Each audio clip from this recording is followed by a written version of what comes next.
Hello, and welcome to Brada Tales. Tonight, we're bringing you a selection of eerie stories paired with the soothing sound of rain to help you relax and drift off to sleep. Before diving into the atmosphere of suspense, leave a comment below letting us know where you're watching from and what time it is. If these stories send chills down your spine, don't forget to like, share, and subscribe. Get comfortable, let the fear gradually envelop you, and tell us what kind of stories you'd like to hear next time.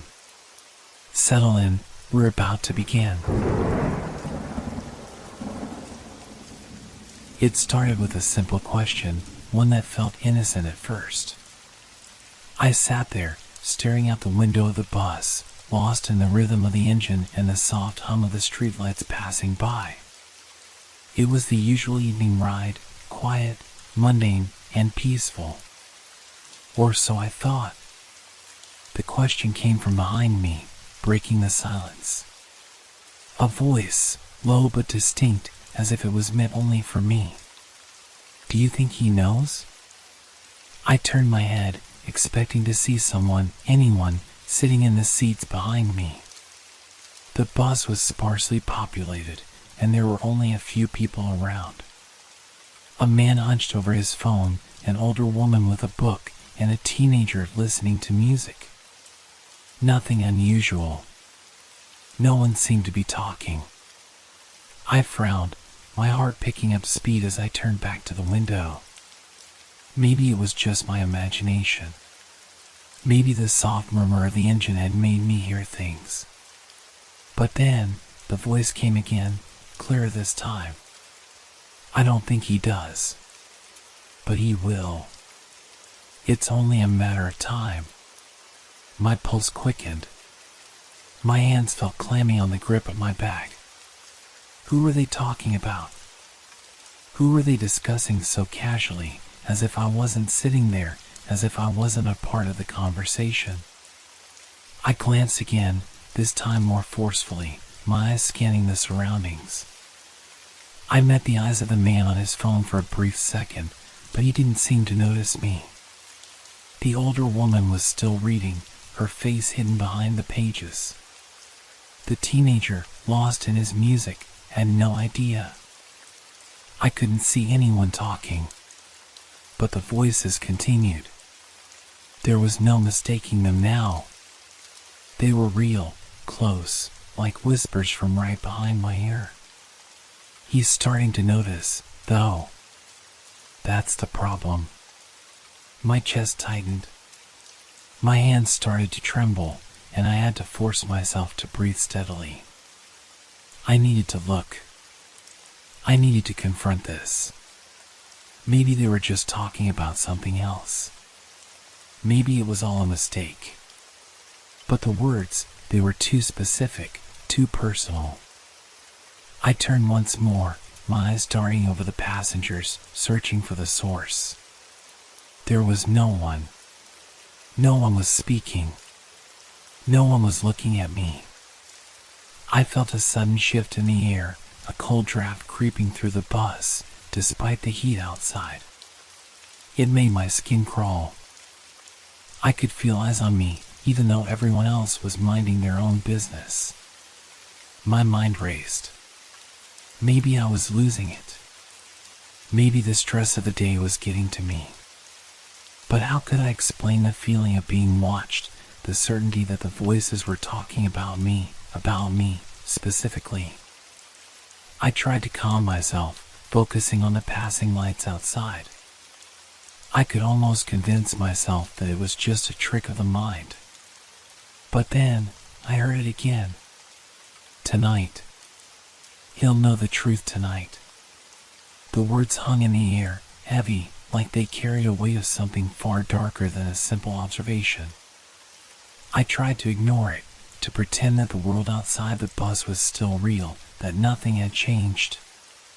But the hairs on the back of my neck stood on end. The bus slowed, making a sharp turn at the corner, the brakes squealing in protest. I could feel my grip tightening on the strap of my bag. My breath came shallow.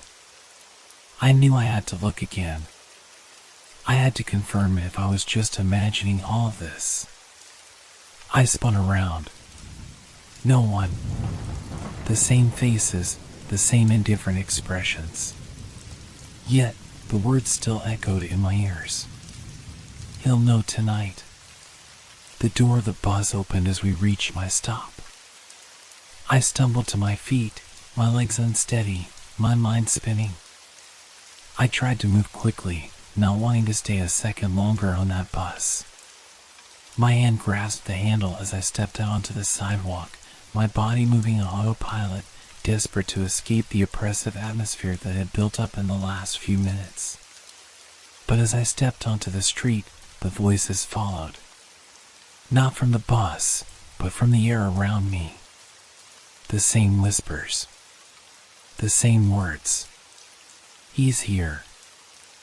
I froze, my body trembling as I tried to make sense of what was happening. Had they been talking about me? Did they know something I didn't?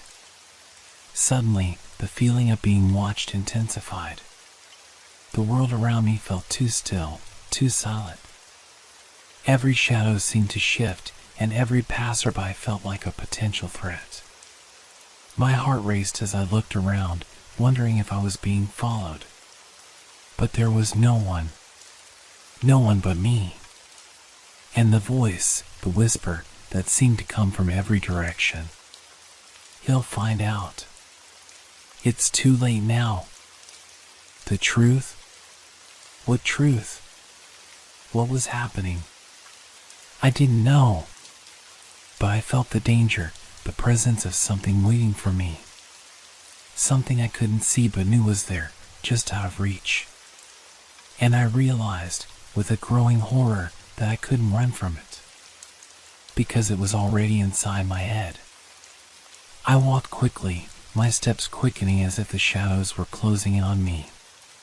The streets, once so familiar, now seemed foreign, almost alien, like the world was shifting beneath my feet. My breath was shallow, my hands gripping my bag so tightly that my knuckles ached. I couldn't shake the feeling of being followed. Even though I hadn't seen a soul behind me, I felt eyes on my back. They were there, in the periphery, just out of sight. The whispers still echoed in my mind. He's already started. I paused for a moment, trying to steady myself. The streetlight above flickered, casting erratic shadows across the sidewalk. I swallowed hard, trying to calm the rising panic in my chest.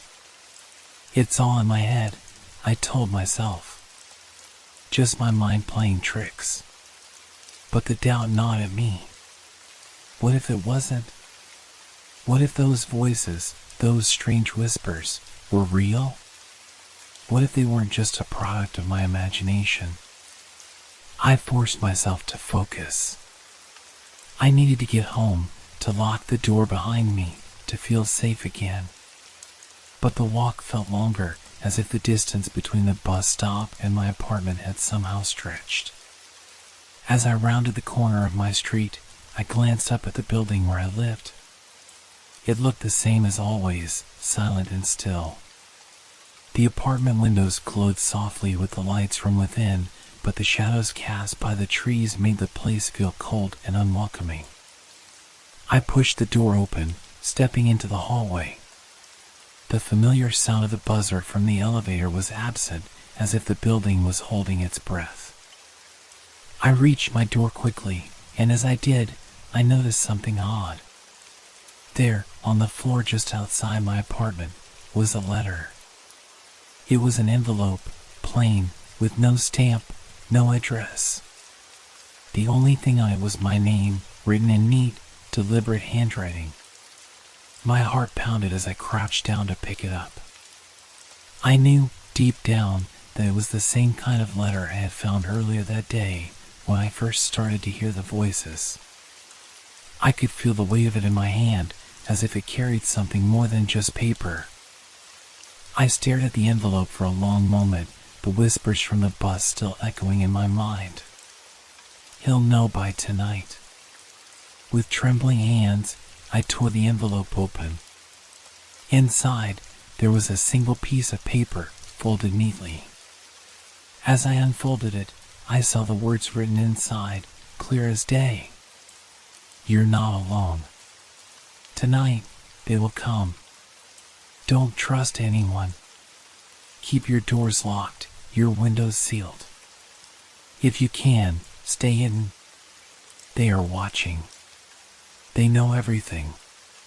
The letters seemed to swim before my eyes. My hands shook violently as I read, and then reread the words. I looked around the hallway, half expecting someone to be standing there, watching me, waiting for me to make my next move.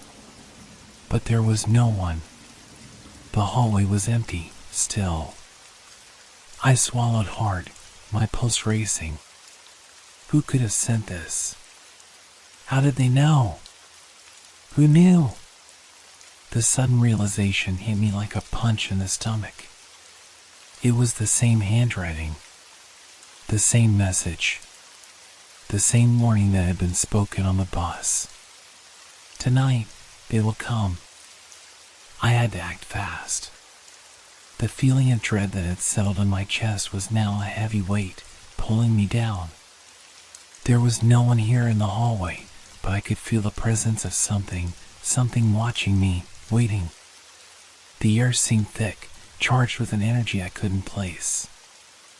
I quickly shoved the letter into my bag, locking the door behind me as I stepped into my apartment. I immediately checked the locks on all the windows, double-checked the chain on the door, and then moved to the back of the apartment, closing the blinds. Stay calm, I told myself. You're safe. You're inside. You're not alone, but you're safe. But even as I told myself this, I could feel the eyes. They were out there, somewhere. Watching. I was sure of it. I had to know what this was. What was happening to me? Why was I hearing voices? Why was someone trying to warn me, to control me? The questions swirled in my mind, growing louder, more insistent. I couldn't focus. I couldn't think straight. Suddenly, the sound of something tapping at the window jolted me from my thoughts. I froze. The tapping came again, louder this time, almost frantic. My breath hitched, my heart racing. I walked slowly toward the window, peering through the blinds. Outside, there was nothing. Just the dark street, the empty sidewalk, and the dim light of the street lamp casting long shadows. I shook my head, trying to dismiss the thought that had formed in my mind. But the tapping came again, now from the other window. Just a light tap, but it was enough to send a shiver down my spine. I couldn't ignore it. I had to look. I crossed the room slowly, every step heavy with the weight of uncertainty. I reached the window and cautiously pulled back the blinds. Nothing. But the air in the room felt colder. The tapping stopped. And then I heard it, the faintest sound, like breathing. Soft and uneven, almost like a whisper, but this time it was from inside the room. I stood still, frozen in place, my body trembling as I strained to listen. The sound was barely audible, but it was unmistakable.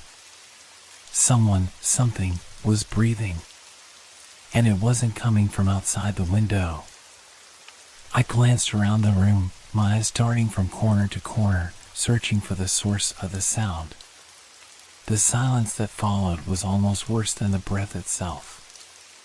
My heartbeat echoed in my ears as I slowly backed away from the window, my breath catching in my throat. Every inch of the room felt wrong, as if it had shifted in some subtle but undeniable way. The shadows in the corners were deeper, the air heavier. The familiar walls that had once felt like a sanctuary now seemed like a trap. I turned toward the door.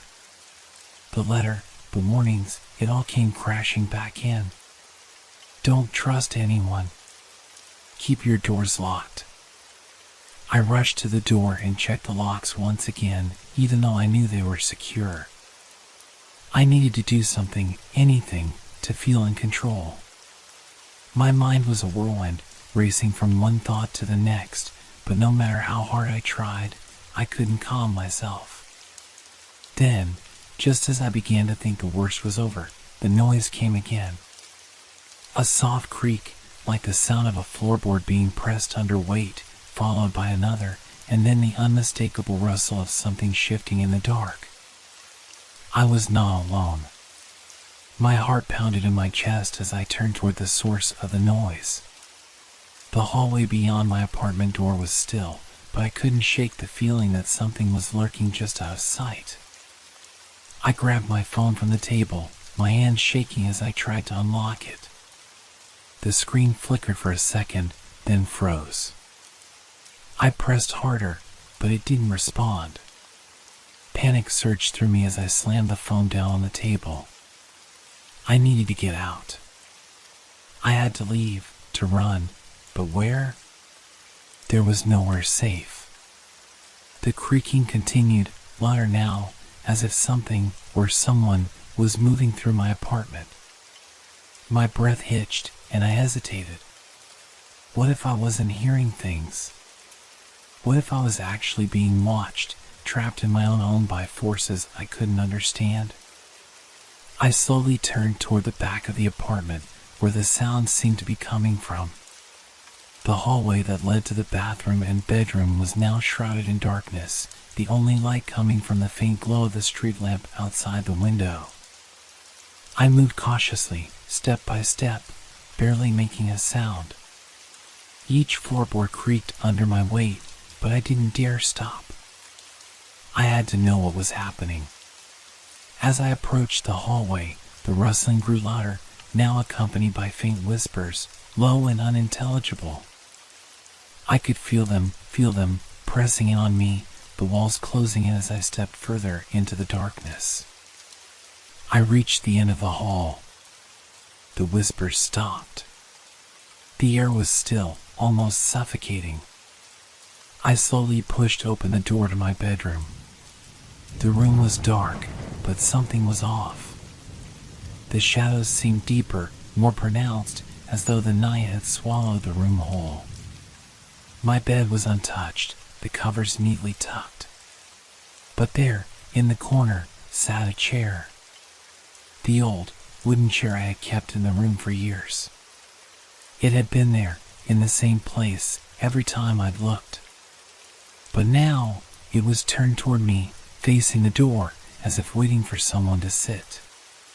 The blood drained from my face as I slowly stepped back, my breath caught in my throat. The chair hadn't been facing the door earlier. It had always been turned away, just like everything else in my room. I could feel my chest tightening, panic rising.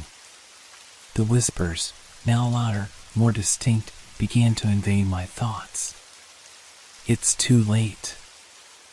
I spun around, but there was no one. No one in the hall, no one in the room, and yet the chair was still there, waiting. I bolted toward the door, but before I could reach it, I froze. In the reflection of the hallway mirror, I saw a figure standing behind me. It was shadowy, distorted, as if it didn't belong, but the shape of a person was unmistakable. My breath caught in my throat as I stumbled backward, my mind unable to comprehend what I was seeing. It was me, but not exactly. The figure in the mirror was me, yes, but the eyes were wrong. Dark, hollow, empty. There was a malevolent presence in them, a coldness that made my stomach turn. No, this isn't real, I told myself, but my legs felt like they were made of stone, unwilling to move. The figure in the mirror grinned. I screamed, but no sound came out.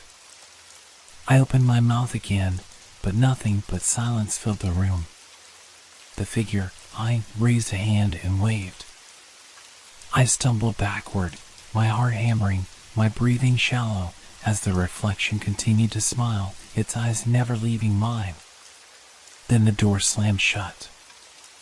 I turned quickly, but there was no one in the hall.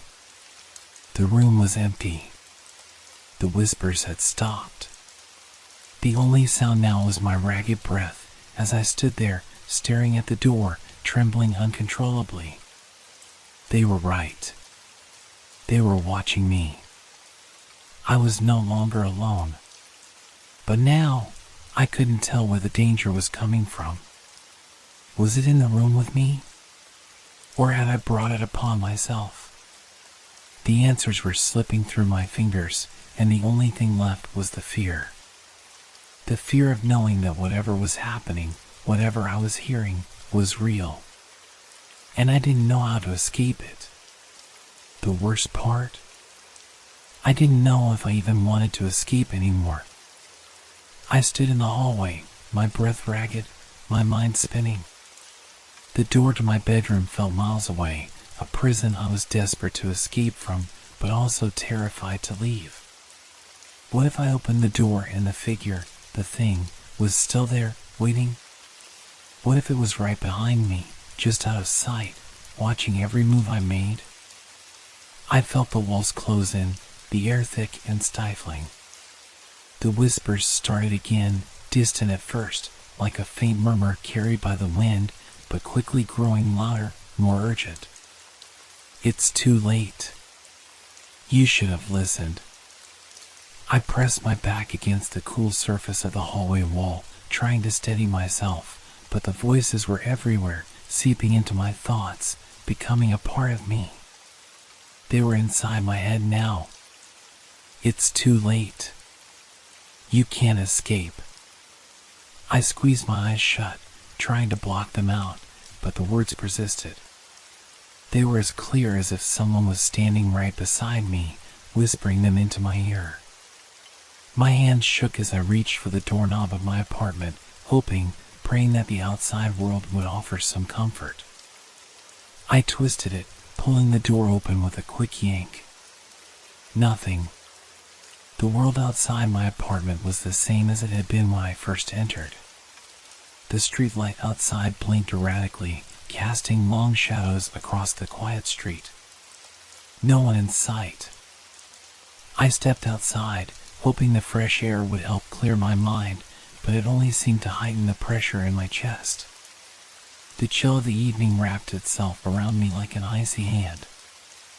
I could still hear the whispers, still feel their presence, and I realized they hadn't stopped. They were with me now, following me, a constant reminder of the thing I could never escape. I forced myself to take a few steps, moving further down the street. I didn't know where I was going, or why I thought it would help. I was just walking, desperate to put distance between myself and whatever was in that apartment. But the feeling of being watched never left. Every sound seemed amplified, every rustle of the leaves in the wind, every car passing by, every footstep behind me. Was it real? Or was I just imagining it? The question burned in my mind, but I couldn't answer it. I paused at the corner, looking back toward my building. The window of my apartment was dark. No movement. But the unease settled in again, a gnawing discomfort that made my skin crawl. And then I heard it again. The tapping.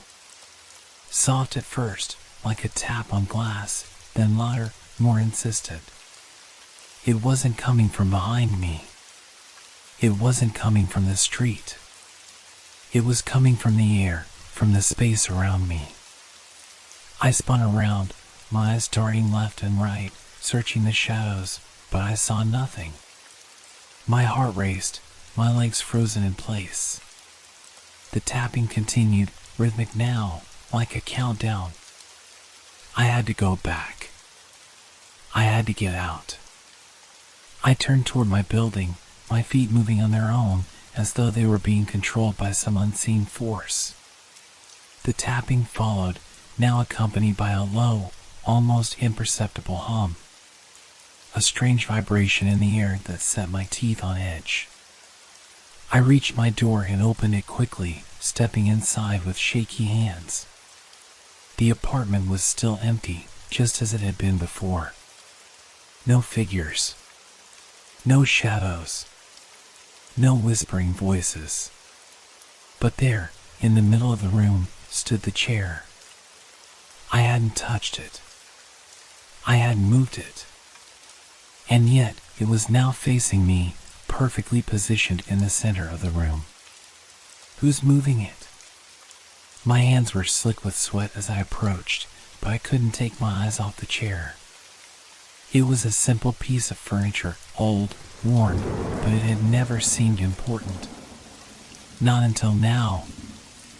I stopped in front of it, my breath coming in ragged bursts.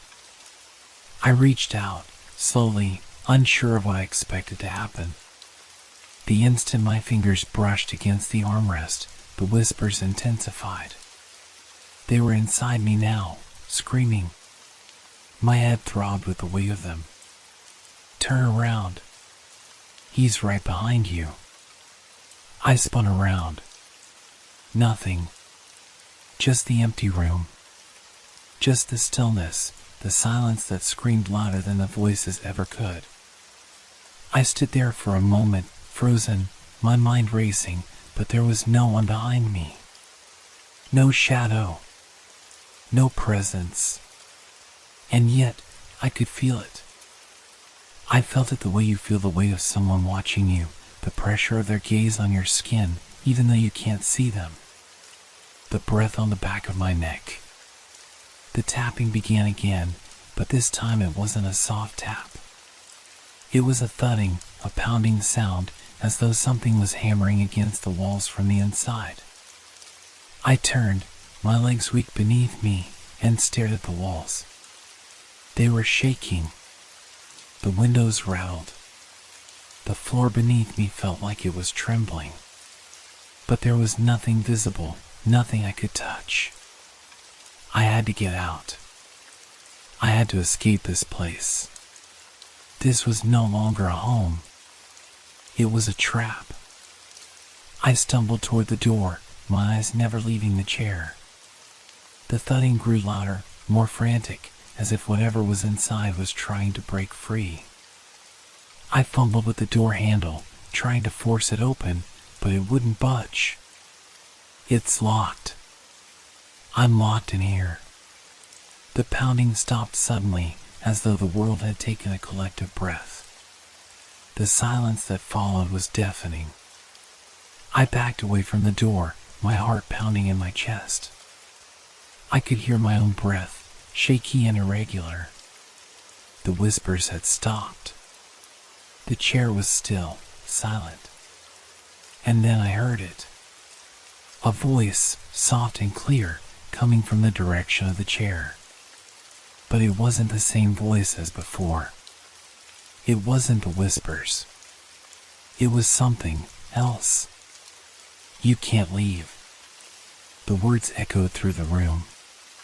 The voice, you can't leave, hung in the air, thick with finality. My heart stuttered in my chest, a coldness creeping through my veins. I tried to scream, but no sound escaped my throat. The words felt like chains, wrapping around my mind, locking me in place. I couldn't move. I couldn't breathe. The walls seemed to press in on me, the air growing heavy and suffocating, as if the apartment itself was alive with malice. I turned slowly, unable to tear my eyes away from the chair. It sat there, still and silent, as if it had never moved. But the moment my gaze landed on it, I felt the weight of something watching me. Something waiting for me. I had to escape. I had to get out. But no matter how hard I tried, my body wouldn't obey. I reached out for the door again, my fingers trembling as they brushed the cold metal of the handle. But just as before, it wouldn't open. I pulled harder, desperate, but the door remained locked. There was no escape. The air felt thick now, oppressive, as if it was closing in on me from all sides. And then I heard it. A soft, almost imperceptible rustling from behind me. I spun around, my breath catching in my throat. For a moment, the world around me seemed to freeze, just for a heartbeat. The rustling grew louder, more distinct, like fabric brushing against itself, a sound that shouldn't have been there. There was something in the room. Something behind me. I didn't dare look. My body was rooted to the spot, every muscle screaming to flee, but my legs wouldn't move. I could feel its presence, though. It was close, too close. A cold breath on the back of my neck. I could feel it. The whispers returned. Soft at first, like a breeze through a cracked window, then louder, more insistent. It's too late. The chair, that damn chair, moved again. Slowly, impossibly, the back of it creaked as though someone had just stood up. But I hadn't seen anyone. I didn't see anyone. The air became colder, sharper, like 1,000 needles prickling at my skin. My mind raced, a chaotic mess of thoughts. The figure, the reflection, the voice, I didn't know what was real anymore. The rustling stopped. And then, in the dead silence that followed, I heard it. A soft, unmistakable sound, footsteps. Slow, deliberate, each one echoing in the empty space of my apartment. 1, 2, 3. They were getting closer. I whirled around, my eyes scanning the room, searching for anything, any sign of movement. But there was nothing. Only the stillness, the oppressive silence that pressed in from all sides. No one was there. No one was following me. But the footsteps continued, growing louder, closer. They were coming from behind me. I took a step forward, trying to force my body to move, to run. But my feet felt heavy, like they were glued to the floor. The footsteps were now just inches away, their rhythm steady, sure. I could hear them, feel them. And then they stopped. I turned. Nothing. The room was empty. No one. No sound. Just the oppressive silence. The chair was still there, facing me, empty as ever. I shook my head, my heart pounding against my rib cage, my mind reeling. Had I imagined the footsteps? Had I imagined the voice? The whispers? The cold? But just as I was about to turn back to the door, something cold brushed against my shoulder. A finger, icy and slender, slid down my arm. I screamed, and the room went black. When I opened my eyes again, I was no longer in my apartment. I stood in a dimly lit room, the walls covered in peeling wallpaper. The air was thick with dust, and the scent of decay hung heavy in the air. I couldn't recognize the place, but the feeling was all too familiar, the suffocating sensation of being watched. The pressure on my chest, the heaviness in my lungs. I wasn't alone.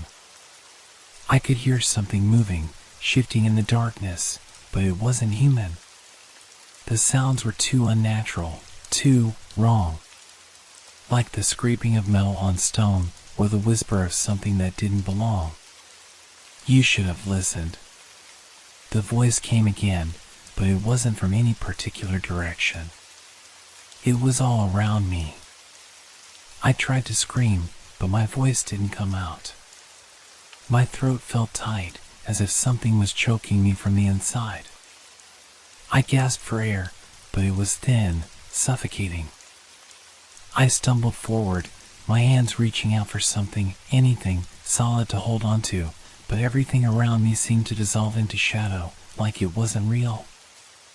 I had no idea where I was, no idea how I'd gotten here, but I knew one thing: I was trapped. The whispers intensified, growing louder, more frantic. My head spun, my vision blurred. It was as if the room itself was closing in on me. The walls inched closer with every breath I took, the air thickening like I was drowning in it. And then, just as suddenly as it had begun, it stopped. Silence. Complete, utter silence. I opened my eyes, expecting the darkness to swallow me whole. But there, in front of me, was the door. It stood wide open, a sliver of light cutting through the blackness. I didn't hesitate. I ran.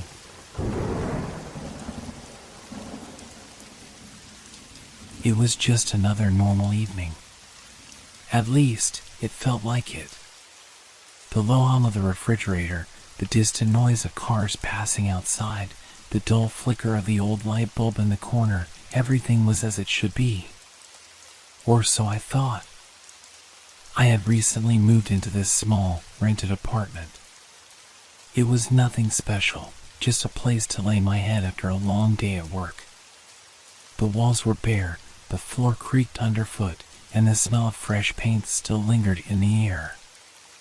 But there was something strange about this place. I couldn't put my finger on it at first. Maybe it was the silence that seemed to settle in the apartment like dust. Or maybe it was the feeling that I wasn't entirely alone. But tonight, something felt different. It started with a sound. Soft, almost imperceptible, like the scratching of chalk against a blackboard. I froze in my tracks, listening intently. The noise came again, louder this time. It was coming from the wall. I glanced over at it, but nothing seemed out of place. I shook my head. I was just tired. I had been working long hours, and my mind was playing tricks on me. Then, I saw it. A line appeared on the wall, drawn in what seemed to be chalk. Slowly at first, then it grew longer. The chalk was dragging across the surface, leaving behind sharp, white marks against the gray paint. My heart skipped a beat as I watched the line form into words. Get out. The words weren't written with any speed or violence, but there was something chilling about them. I took a step closer, my breath catching in my throat. The letters were neat, almost too neat. As if someone had deliberately taken their time to write the message. I reached out to touch the wall, my fingers trembling. The chalk felt cold against my skin, like the surface of the wall itself had dropped in temperature. The message was clear, but my mind couldn't process it. I stood there for a moment, my heart racing. Then, I turned around and walked out of the room, as if trying to escape the very thought of it. It was just a prank, I told myself. Maybe the previous tenants had left it as some kind of joke. I could explain it away, couldn't I? But as I passed by the living room, I heard another noise. This time, it was louder, a distinct thud, followed by a soft scraping sound. I turned towards the noise, my pulse quickening. And there it was again. More words, this time on the opposite wall. Slowly, they appeared, just as the first ones had. Don't stay. I felt a cold chill race down my spine. This wasn't a joke. This was something else. Something that didn't belong. The air in the apartment felt heavier now, as though the walls themselves were pressing in on me. The scratching noise, now a constant presence, echoed in my ears. I couldn't shake the feeling that I was being watched. I backed away, my mind racing. What was happening? Was this some kind of prank? But no one else was here. I was alone. The landlord had assured me no one had lived in this apartment for months. I grabbed my phone and checked the time. It was almost midnight. Maybe it was my exhaustion, my stress catching up with me. I decided to go to bed and try to sleep it off. But the moment I turned off the lights, the silence that enveloped me was anything but peaceful. The scratching continued just outside the bedroom door. It was soft, yet persistent, as if it were getting closer with every passing second. I squeezed my eyes shut, hoping that when I opened them again, everything would be normal. But deep down, I knew I wasn't going to sleep tonight. Not until I figured out what was happening. The night seemed to stretch on forever. The sound of the chalk dragging across the walls, so soft but so persistent, was like a constant, irritating itch in my mind. I pulled the covers over my head, trying to drown out the noise. It was ridiculous, I told myself. I had to sleep. I couldn't let some silly noises get to me. But sleep wouldn't come. It wasn't just the scratching that kept me awake. It was the feeling that something else was there. Something unseen, something that didn't belong in the quiet corners of the apartment. I could feel it in the air, the atmosphere thick with an unsettling presence that pressed in on me from all sides.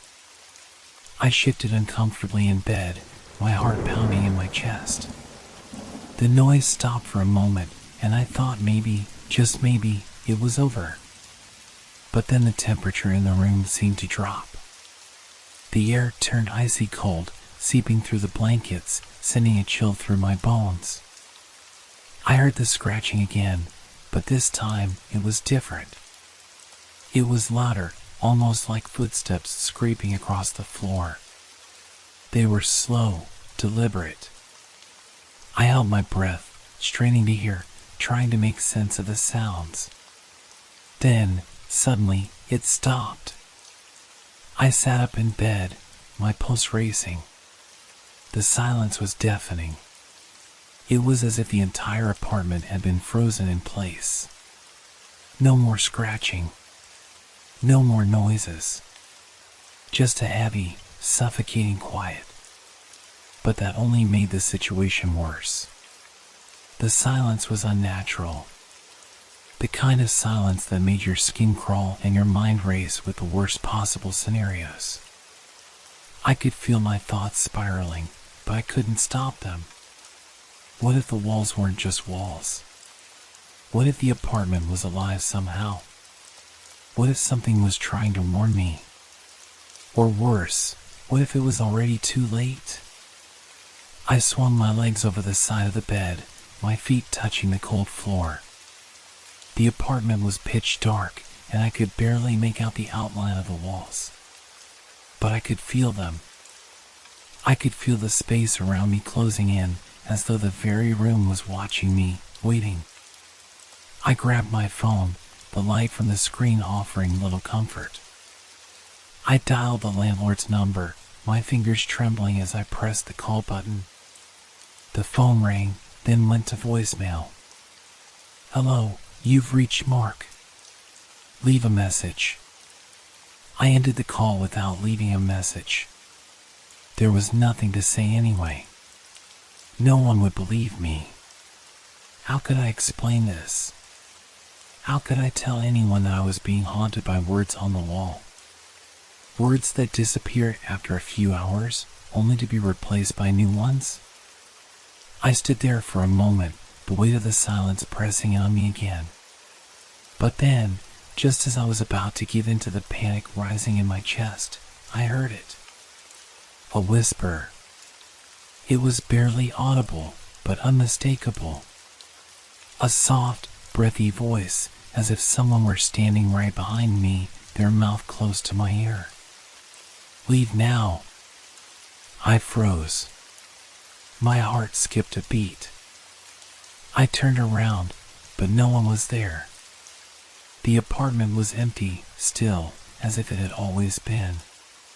But the voice lingered in my ears, repeating the words over and over again. Leave now! Leave now! My hands clenched into fists, and I gritted my teeth, trying to steady my breath. I couldn't stay here any longer. I couldn't ignore this anymore. The apartment wasn't just old or creepy. It was wrong. I grabbed my jacket, my mind racing, but my feet were slow. I was scared. Scared of the unknown. Scared of what might be waiting for me if I left. But I had no choice. I had to go. As I reached for the door handle, I heard it again, the unmistakable sound of something scraping against the wall. It was coming from the hallway. I turned slowly, my heart pounding in my chest. There, in the dim light of the hallway, I saw it. A shadow.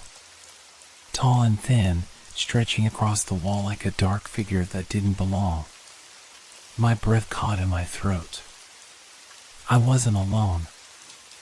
I stood frozen in the doorway, my hands still gripping the handle, my heart hammering in my chest.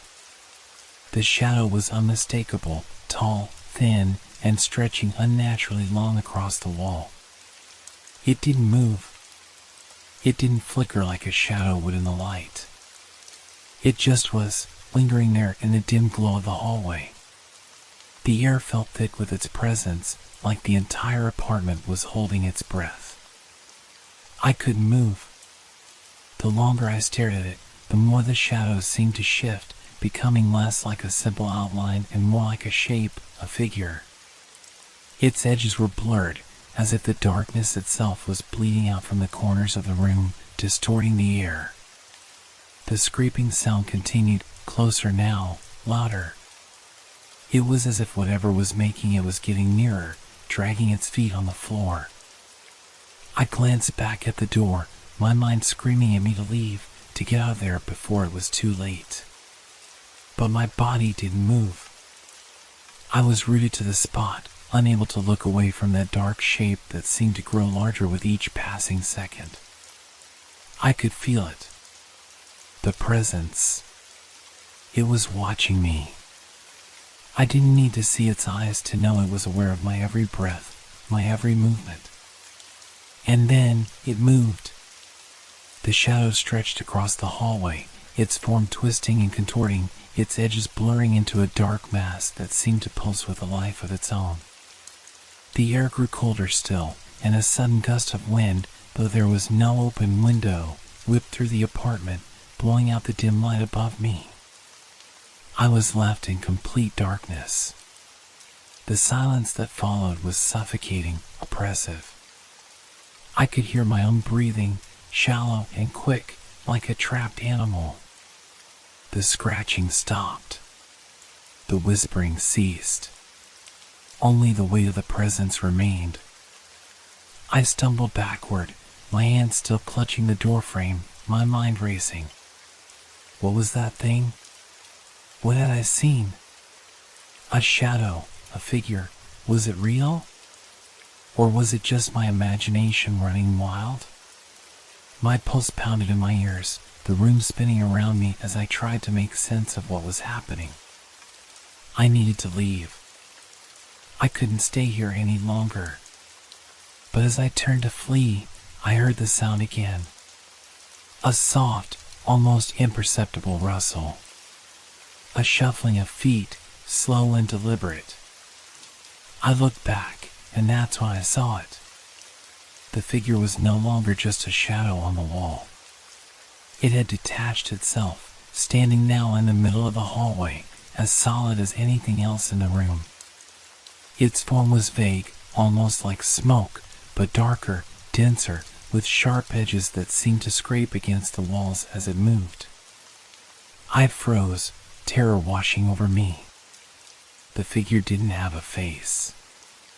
It was featureless, just a dark silhouette. But I could feel it, its gaze, its awareness of me. And then it spoke. The voice was like the scraping of nails on a chalkboard, grating and low. Leave now. I staggered back, my breath catching in my throat. The voice, it was the same one from earlier, the whispering voice. But now it was louder, more insistent, more angry. Without thinking, I turned and bolted from the room. My legs carried me through the hallway, through the living room, but I could feel it following me. The presence was there, just behind me, just out of sight, but its weight pressed down on me like a vice. I reached the front door, fumbling with the handle, my hands slick with sweat. I couldn't get it open. The door was stuck.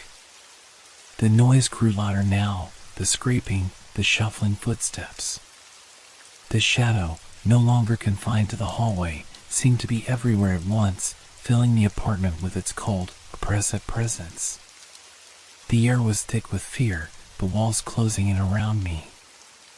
I yanked at the door again, panic rising in my chest. But the door wouldn't budge. I heard the whisper again, closer now. Leave. It wasn't a warning anymore. It was a command. I couldn't take it anymore. My mind was fraying at the edges, the terror consuming me. I wasn't sure what was real anymore, what was happening. The apartment, the shadows, the whispers, everything was blending into one overwhelming nightmare. With one final, desperate tug, the door flew open. I stumbled out into the cold night air, gasping for breath, my heart pounding in my ears. I didn't look back. I couldn't. I ran, and I didn't stop until I reached the street. But even now, as I sit here, far away from that apartment, I can still feel it. The presence. The thing that was waiting in the dark. And I know it hasn't forgotten about me. I know it's still out there, waiting. And every time I close my eyes, I hear the whisper, leave now. Days passed, but the feeling didn't leave me. I tried to move on, to tell myself it was just stress, just my mind playing tricks. I thought that if I put the apartment behind me, the strange happenings would fade with it. But no matter how hard I tried to push it from my mind, I couldn't escape the feeling that something had followed me. I moved in with a friend, hoping to find some sense of normalcy again. The apartment, my apartment, remained empty, left behind like a broken memory, but I couldn't shake the feeling of being watched. Everywhere I went, I felt like there were eyes on me, invisible but ever present. I even considered reaching out to a therapist, but I couldn't bring myself to speak the words. I couldn't tell anyone the truth, couldn't admit how far my mind had been pushed. The fear lingered, gnawing at the edges of my thoughts, turning every dark corner into something sinister, every creak in the night into the scrape of invisible feet. One evening, while I was scrolling through my phone, I received an email. It wasn't anything remarkable at first, just a subject line from an unknown address, urgent. Curious but hesitant, I opened it. There, in the body of the email, was a single line. It's not over. The message was short, simple, but it sent a wave of dread crashing over me. I immediately checked the sender's address, but it was just a random string of characters, nothing I recognized. I deleted the email, tried to shake it off, but it was no use. The fear came rushing back like a flood. I had no way of explaining it, no way of understanding how it had found me, or how it knew. But the words from the message echoed in my mind. It's not over. I couldn't stop thinking about it. I had to know. I had to go back to that apartment and face whatever it was, once and for all. I drove there the next day, my hands gripping the steering wheel so tightly my knuckles ached. The streets leading up to the building looked just like they had before, ordinary, nothing out of the ordinary. But everything felt different. The air felt thicker, heavier. And when I turned the corner and saw the apartment building in the distance, my heart skipped a beat. The apartment was dark. No lights in the windows. No movement inside. But I knew something was waiting for me. I stood outside for a moment, gathering my thoughts, trying to steady my breath. It had been days since I left, but the memories still clung to me, every detail burned into my mind. The shadow, the whispers, the words on the wall. It was as if the apartment had become a part of me, a part of my very being. I forced myself to move forward, walking up to the front door. My pulse quickened with every step. The door was unlocked. I pushed it open slowly, the familiar creak of the hinges echoing in the silence. The hallway was dark, just like before. But something was different. The air felt wrong. Stale, like it hadn't been disturbed in days, as though no one had entered or left this place in forever. I walked down the hallway, each step hesitant, the hairs on the back of my neck standing on end. I reached the door to my old apartment and stopped. The silence was suffocating, but I couldn't leave now. I had to see it. I pushed open the door. The apartment was exactly the same. The same bare walls, the same creaky floorboards, the same faint smell of paint. But as I stepped inside, I noticed something new. On the wall, just beside the living room, were new words. This time, they were written in what appeared to be fresh chalk, bright against the dull walls. Did you really think it would leave you? My breath caught in my throat. My pulse quickened, and I turned, panic rising in my chest. The air grew cold once more, the oppressive weight of the apartment returning with full force. I felt it, then, a shift in the atmosphere. It was like the space around me was alive, breathing, and watching. I spun around, half expecting to see the shadow again. But there was nothing. The apartment was empty, silent, but not still. The presence, that suffocating weight, was there. It was watching me. The words on the wall seemed to pulse in a dim light, a silent warning, a reminder. It's not over. I backed away slowly, my legs trembling. The apartment felt like a trap, its walls closing in on me, suffocating me. I didn't know what this thing was, or why it was following me. I didn't know how to make it stop. And as I turned to leave, something caught my eye, something out of the corner of the room. A figure, tall and thin, standing motionless in the darkness. It was there again. The shadow. I didn't wait to see if it moved. I didn't even take a second glance. I ran. I ran as fast as I could, and I didn't stop until I was back in my car, driving far away from that place, the apartment, the nightmare. I thought that leaving would be enough. I thought if I ran far enough, it would let me go. But it hasn't. The shadow is still with me. It follows me in the corners of my vision, lurking just out of sight. It whispers to me in the dead of night. And I know now, deep down, that it's never truly going to leave me. Because whatever it is, it's not done with me yet. I thought that once I left the apartment, I would be free. I thought that running away, changing my surroundings, would break the connection, would sever the thread that tied me to that dark place. But I was wrong. The nightmares began the night I returned to my new place. At first, they were subtle, just flickers of shadows in the corners of my vision, soft whispers that I couldn't quite make out. But the longer I stayed in the new apartment, the worse they became. I'd wake up in the middle of the night, breathless, my sheets tangled around me as though I'd been running in my sleep. I'd hear the soft scraping of nails against the walls, the echo of footsteps following me, but when I opened my eyes, there would be nothing but the darkness of my room. The chill would creep, and then that same unnatural cold I'd felt in the apartment, the same feeling that something was always just behind me, waiting. I tried to ignore it, to convince myself that it was just my mind playing tricks, a result of stress and fear. But I knew the truth. It wasn't just in my head. The presence was real, and it was coming for me. One evening, I sat in my living room, staring blankly at the television. The room was quiet, almost too quiet.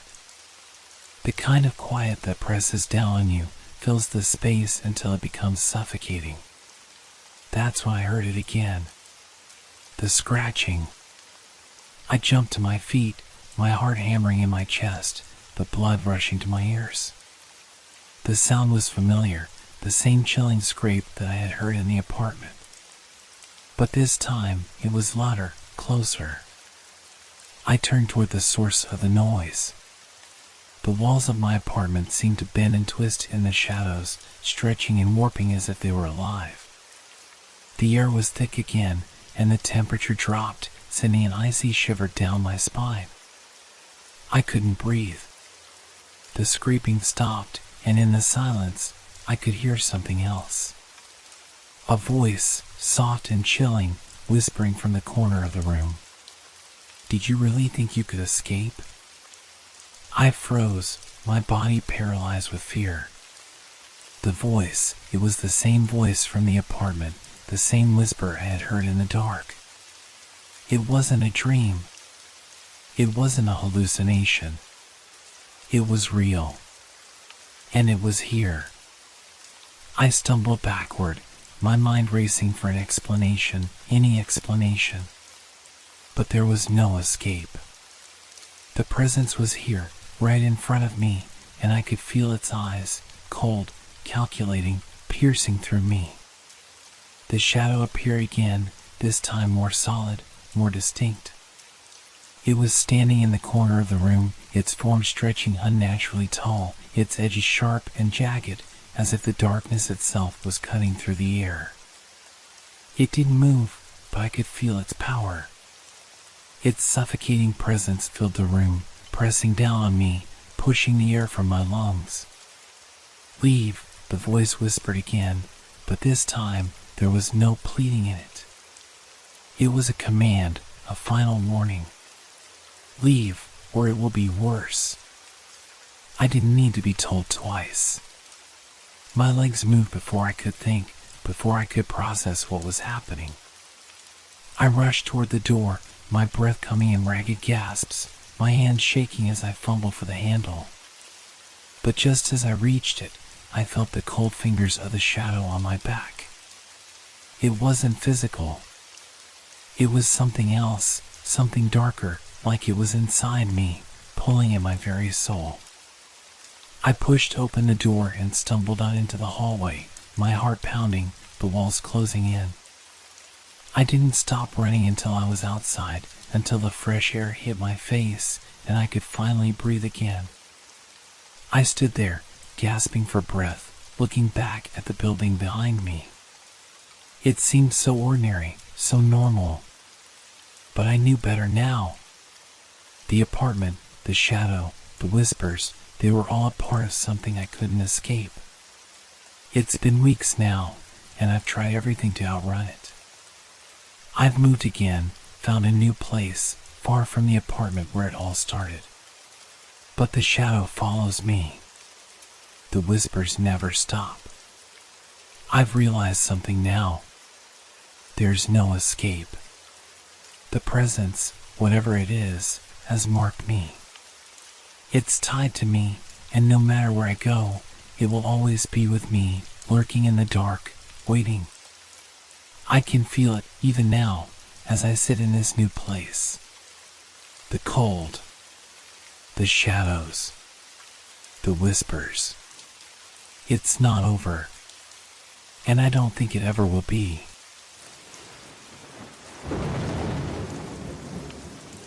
Have you ever noticed something so strange, so out of place, that it makes you question everything you thought you knew about your own life? I have. And it's been haunting me ever since. It started about 2 weeks ago. Every night, without fail, a black sedan parks right across from my house. Same spot, same time. I first noticed it when I was sitting by the window one evening, the streetlights casting long shadows on the empty road. I wasn't looking for anything in particular, just passing time as I usually do after work. And then, there it was, this sleek black car pulling up. No one got out. No one got in. It just sat there, idling for a while before it disappeared. At first, I thought I was imagining things. Maybe it was just a neighbor's car, or someone visiting a friend nearby. But as the days passed, the pattern became undeniable.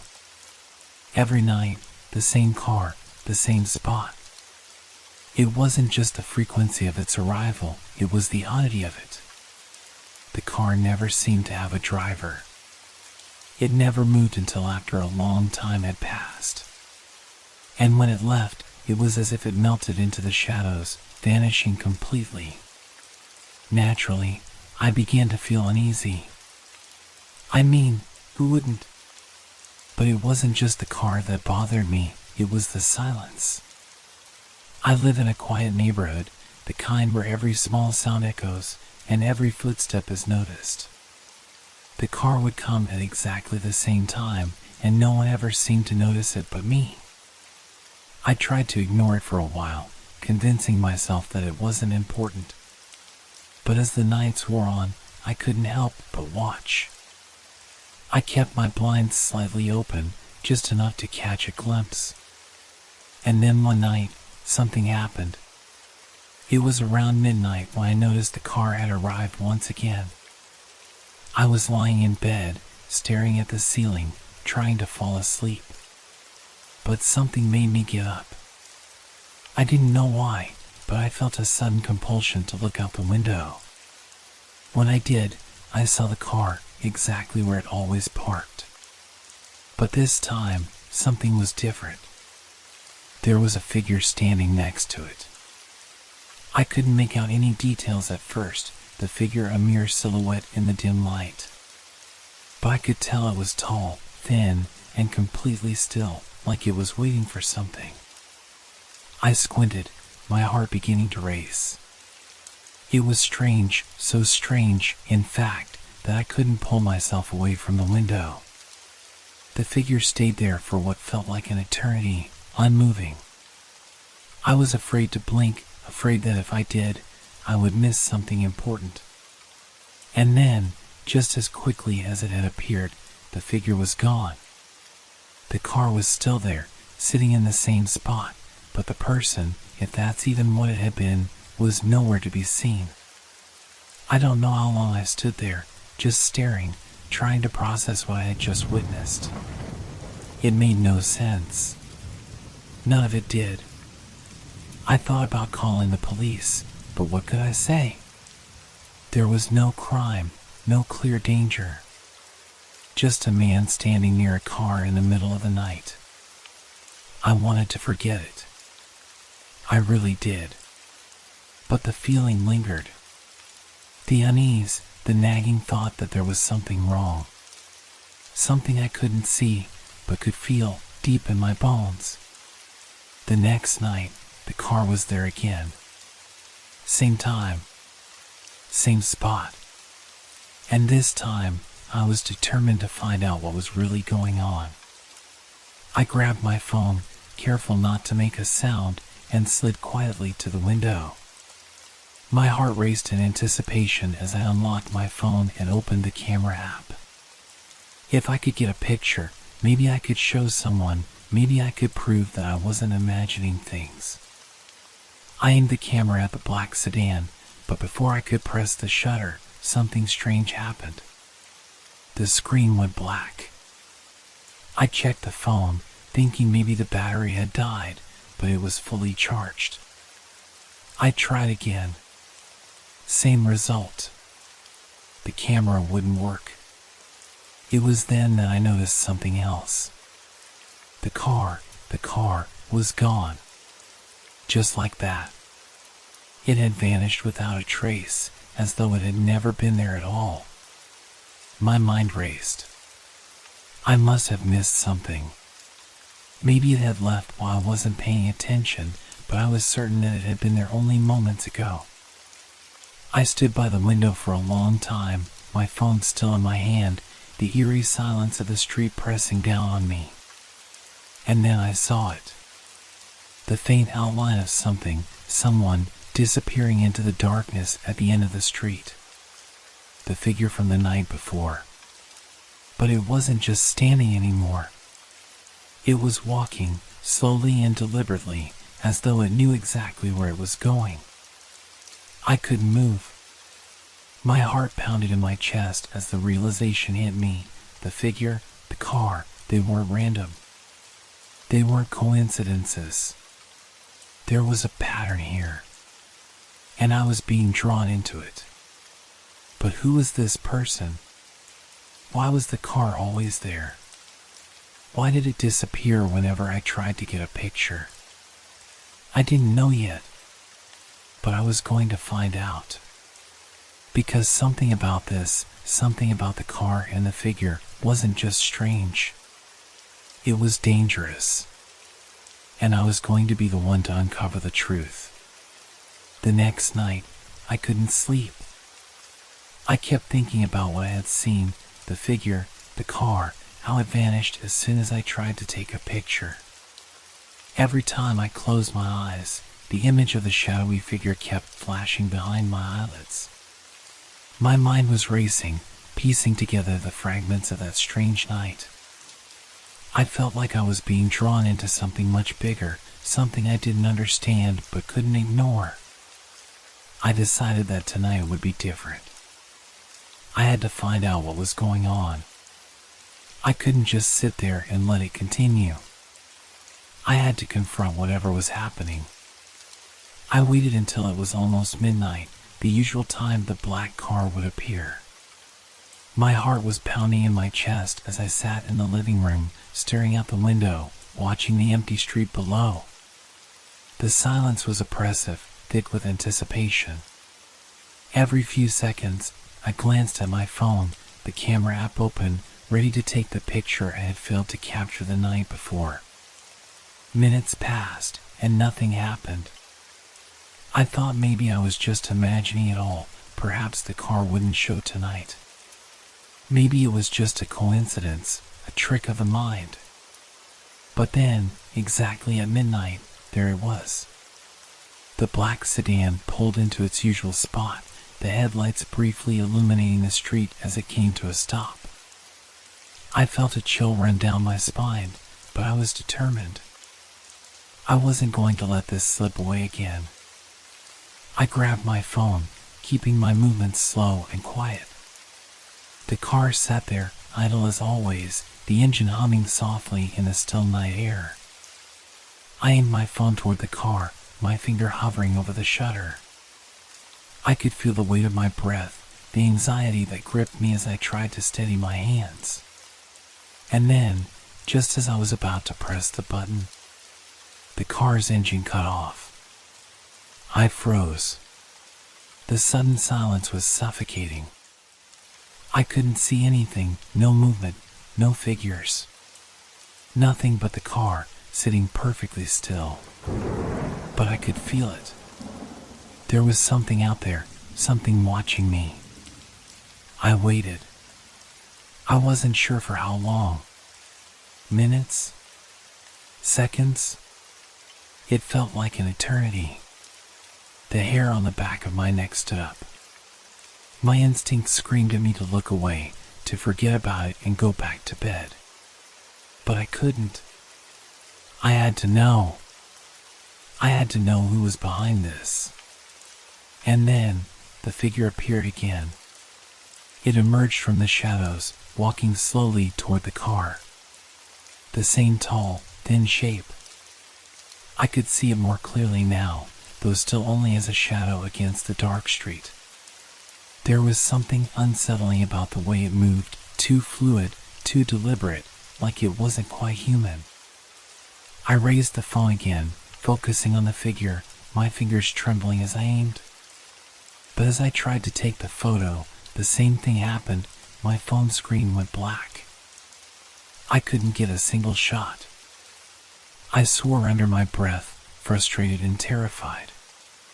The figure was getting closer, but the phone wouldn't work. The moment I tried to capture the image, it was as if the phone was rejecting me, as though some force was preventing me from seeing what was really happening. The figure reached the car, and I felt my stomach drop. It was so close now, close enough that I could almost make out its details. But the moment I thought I could see the face, the lights of the car flickered, and in an instant, it was gone. Vanished. I couldn't breathe. I stared at the empty street, my mind reeling, the car gone without a trace. But that wasn't all. In the distance, I saw something else. A faint outline of a person standing in the shadows at the end of the street. It was too far away to see clearly, but I could feel it. Whoever it was, they were watching me. My heart pounded. I needed to get away from the window, needed to stop staring, but I couldn't move. I was paralyzed, my mind racing with the implications of everything that had happened. The car, the figure, the disappearance, it was all connected. But how? And why was it happening to me? I stepped back from the window, my hand shaking as I gripped my phone tighter. It wasn't a coincidence. It couldn't be. This was something deliberate. Something planned. I had to know what it all meant. But as I backed away from the window, I felt it, like something was closing in around me. The air felt thicker, heavier. The silence felt suffocating, and my skin prickled with the sensation that something was lurking just out of sight. Suddenly, I heard it. A low, soft sound. A hum, almost like a whisper. It was coming from outside, from the direction where the car had been parked. I rushed back to the window, my pulse racing. But there was nothing. The street was empty, the car was gone, and the figure was nowhere to be seen. I didn't know how long I stood there, staring at the empty street, my mind struggling to make sense of what I had just witnessed. Had it really happened? Was I losing my mind? But then, my phone buzzed in my hand. I checked it quickly, and what I saw made my blood run cold. There was a photo. A photo of the car. But I didn't take it. It wasn't just any photo either. It was a picture of me. Standing in front of my window, looking out at the street, my face pale and terrified. And the car was still there. I dropped the phone. The screen went black again, but I wasn't focused on the device anymore. My heart was pounding in my chest, and the world around me seemed to narrow to a single point, the picture. How? How could there be a photo of me, standing in my own home, when I hadn't taken it? I hadn't even been near the camera app when it buzzed. The only possibility, was that someone else had been watching me. But who? I grabbed the phone again, hands shaking as I swiped the screen to open the gallery. The photo was there, clear as day. I zoomed in, and there I was, standing at the window. My face, pale with fear, was almost ghostly under the dim light of the street. Behind me, through the window, you could see the shadows of the night, but there was no sign of the car or the figure, just the dark emptiness of the street. I scrolled back through the photos, hoping, praying that I was imagining things, that there had been some mistake, some glitch in the phone system. But no! Every photo I had taken that night was gone. Every attempt to capture an image of the car had disappeared, replaced by that one photo of me. A photo that hadn't been taken by me. A chill ran through me. I felt exposed, as if I had been watched not just for a few minutes, but for hours, days even. The hairs on the back of my neck stood up as I realized the truth. The car, the figure, the photos, it wasn't just something random happening in the background of my life. It was connected to me. And it was intentional. I backed away from the window again, my mind reeling. What was going on? Was this some kind of sick prank? Or was it something far worse, something I couldn't explain? And then, as if to answer my question, I heard it again. The hum. A low, distant sound that seemed to vibrate through the walls of the house. It wasn't a car engine, not like before. This was something softer, almost like a voice, whispering from far away, a sound that was just out of reach, too faint to catch. But I could feel it, deep in my chest, a vibration that made my bones ache. I looked around the room, feeling the walls close in. There was no one here, I told myself. No one was watching me. But the photo, it couldn't be explained away. Someone had been in my house, or near it, and had taken that picture. That was the only logical conclusion. I felt panic rising inside me. I had to leave. I couldn't stay here, couldn't let whoever was behind this get any closer. But I wasn't sure where I could go. What if they were already waiting outside? What if they were already watching my every move? I grabbed my jacket, rushed to the door, and yanked it open. The cold night air hit me like a slap to the face. I stepped outside, my eyes scanning the street for any sign of the car, of the figure. But the street was empty. The only sound was the wind rustling through the trees, the streetlights flickering softly in the distance. It should have been comforting, the emptiness. But it wasn't. It only made me feel more vulnerable, more exposed. I took a few steps down the sidewalk, looking around nervously. My breath came in short, shallow gasps, the fear settling deep in my gut. I wasn't sure what I was looking for, maybe some sign that I wasn't losing my mind. Maybe just some trace of the car, of the figure, something that could explain what was happening. And then, from the corner of my eye, I saw it.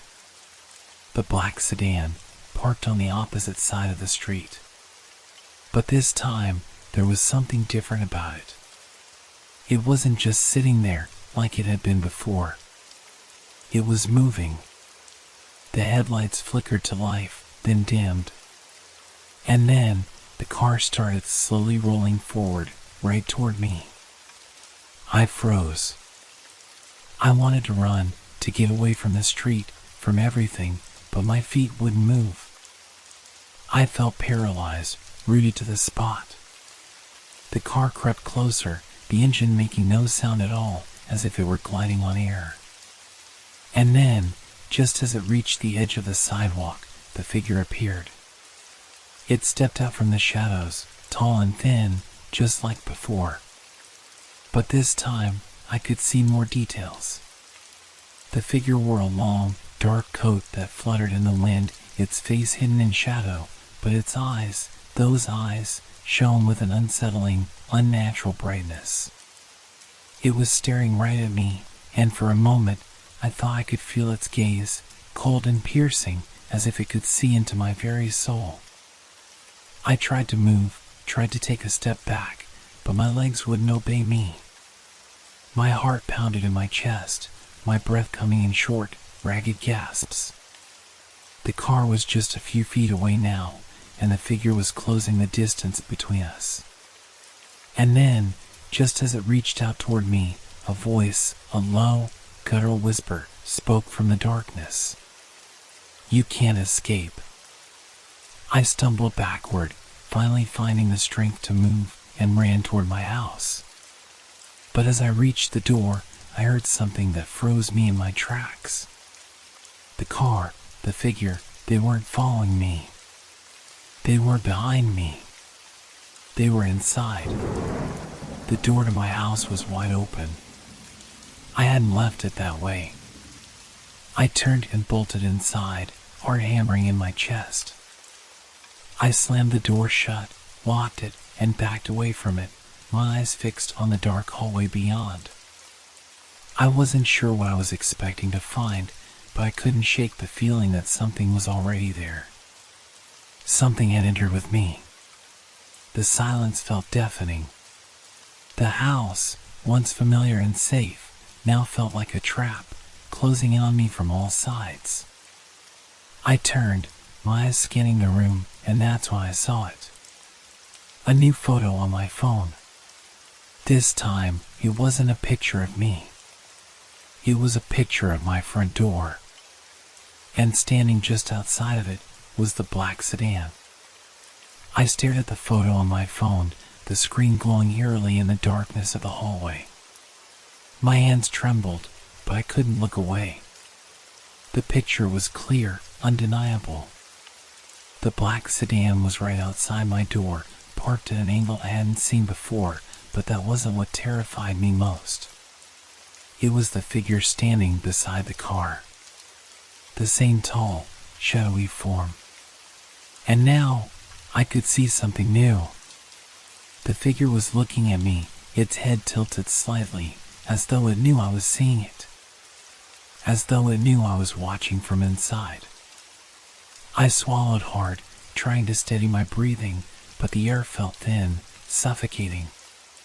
My legs were shaking, and the weight of the silence in the house was overwhelming.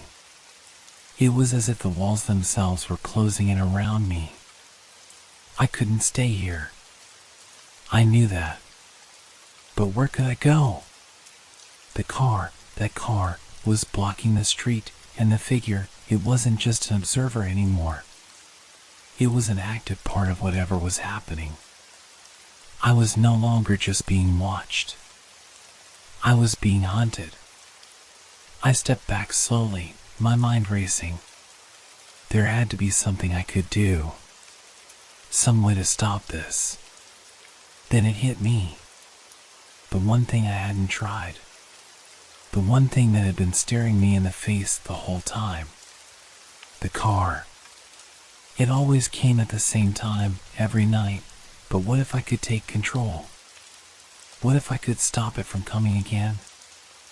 I grabbed my jacket again, more out of reflex than necessity, and rushed to the front door. I couldn't shake the feeling that the moment I stepped outside, everything would change. But I had no choice. I opened the door cautiously, my eyes darting around the front yard. The night was still, but I could feel the weight of it pressing in on me, the air thick with something malevolent. The street was empty. The car was gone. The figure wasn't there. A fleeting moment of relief washed over me. Maybe it was all just in my head. Maybe tonight would be different. But then I heard it. The sound of tires against pavement, slow and deliberate, coming closer. The familiar hum of the engine. I turned to look, and there it was. The black sedan. Rolling down the street, just as it had every night, its headlights casting long shadows across the sidewalk. It was coming straight for my house, just like before. Just like it always did. I stepped back, heart racing. I couldn't let it get closer. I couldn't face that figure again. I slammed the door shut, but as I did, I heard something else. A faint scratching sound, like fingers dragging against the wood. I froze, my hand still on the doorknob. The scratching was getting louder, closer, as if something, or someone, was right outside, waiting. It stopped suddenly, and the silence returned, thick and oppressive. I held my breath, praying that whatever it was had gone away. But I knew it hadn't. The sound of the car's engine was still faintly echoing in the distance, but that scratching, it was in my house now. I turned, looking toward the hallway. The darkness seemed to pulse, alive, as if something were lurking just out of sight. I couldn't see it, but I could feel it. The hair on the back of my neck stood up. It wasn't just a figure outside anymore. Something had entered the house. Something was here with me. I backed away from the door, my heart hammering in my chest. My mind was screaming at me to run, to escape, but I couldn't. The only exit was blocked by that car, and the only other option, fleeing through the house, felt impossible. I couldn't let whatever was in here find me. I turned to the stairs, my mind racing. The attic. It was the only place I could think of where I might be able to hide. I could lock the door, stay silent, and wait until morning. But the moment I reached the bottom of the stairs, I heard it again. The scratching sound. This time, it was behind me. I spun around. Nothing. But I could feel it. The presence. It was moving, following me. I knew that if I ran, if I made one wrong move, it would be on me. And I wasn't sure if I would survive whatever it was that had been stalking me. I didn't wait any longer. I bolted up the stairs, my feet pounding against the wooden floor. Every step seemed to echo through the empty house, amplifying the tension, the sense of impending doom that had settled over me like a weight I couldn't shake. I reached the attic door and yanked it open. The stairs creaked beneath me as I ascended, each step sending a wave of panic through me. I didn't stop to look back, didn't stop to listen for the sound of pursuit. I just ran, as fast as I could. I reached the attic, slammed the door behind me, and locked it. I collapsed against the wall, gasping for air, trying to steady my frantically beating heart. But the silence didn't feel like safety. It felt like a trap. I sat there in the darkness, my mind spinning, replaying everything that had happened. The figure, the car, the photos, the whispers in the night. I couldn't make sense of any of it. All I knew was that whatever it was real, and it was getting closer. Every moment, every minute I spent here, I could feel it drawing nearer. And then, through the floorboards, I heard it. A knock. Slow. Methodical. The kind of knock that could only come from someone, or something, who knew exactly what they were doing. The knocking was at the door to the attic. It wasn't a sound I had ever heard before. But it was familiar now. It was the same sound as the scratching. It was getting closer. The knocking grew louder, more insistent. And then I heard a voice, a low, raspy whisper that sent a jolt of ice through my veins. You can't hide forever. I pressed myself against the wall, my breath shallow and ragged. My phone buzzed in my pocket. I didn't want to look. I was terrified of what I might see. But I had to. I pulled it out. Another photo. This one was different, too. It was a picture of the attic door. But this time, there was something new. A hand. Its fingers pressed against the crack in the door, its nails long and twisted, reaching for me. And the hand was moving. Closer. I couldn't breathe. My chest tightened, my throat constricting, as if the air itself had turned to stone. The hand, that grotesque, twisted hand, was moving, pressing harder against the crack in the attic door. The fingers scraped the wood with a low, agonizing sound that echoed in my head, reverberating through the walls, the floor, every inch of the house. I wanted to scream. I wanted to run. But I was frozen in place, trapped by the horror in front of me, by the nightmare that had followed me here. The only thing I could do was stare at that hand, feel it creeping closer, its presence suffocating. The knock came again, louder this time, more insistent. Bang. Bang. Bang. I gasped, unable to move. The sound reverberated in my bones. It was inside the house now, that thing, whatever it was. It was no longer just something on the other side of the door. It was here, with me. I reached for my phone, hands trembling, and opened the camera app. My fingers were slick with sweat, my vision blurred. I aimed the camera at the door, my only hope of finding some clue, some answer to what was happening. But the photo, the image didn't make sense. The door was completely normal, empty, even. No hand. No figure. But then, something shifted in the corner of the frame, just outside the edge of view. A shadow, stretching across the floor. It was coming closer. I shut my eyes, trying to block out the image, but it was too late. The whispering voice from before, low and raspy, came again, this time louder, more distinct. You can't escape. I turned the phone off and tossed it aside, my hands now clammy, my mind spiraling. It didn't matter.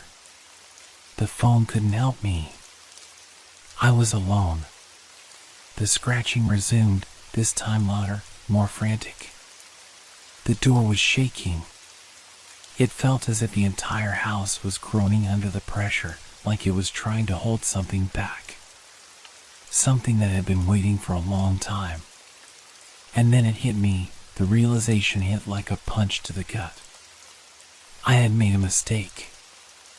I had been looking for answers in all the wrong places. I had been trying to explain the car, the figure, the photos, as if they were just part of some normal mystery, something I could solve with logic. But they weren't part of any rational world. They were something else. It was always in the house.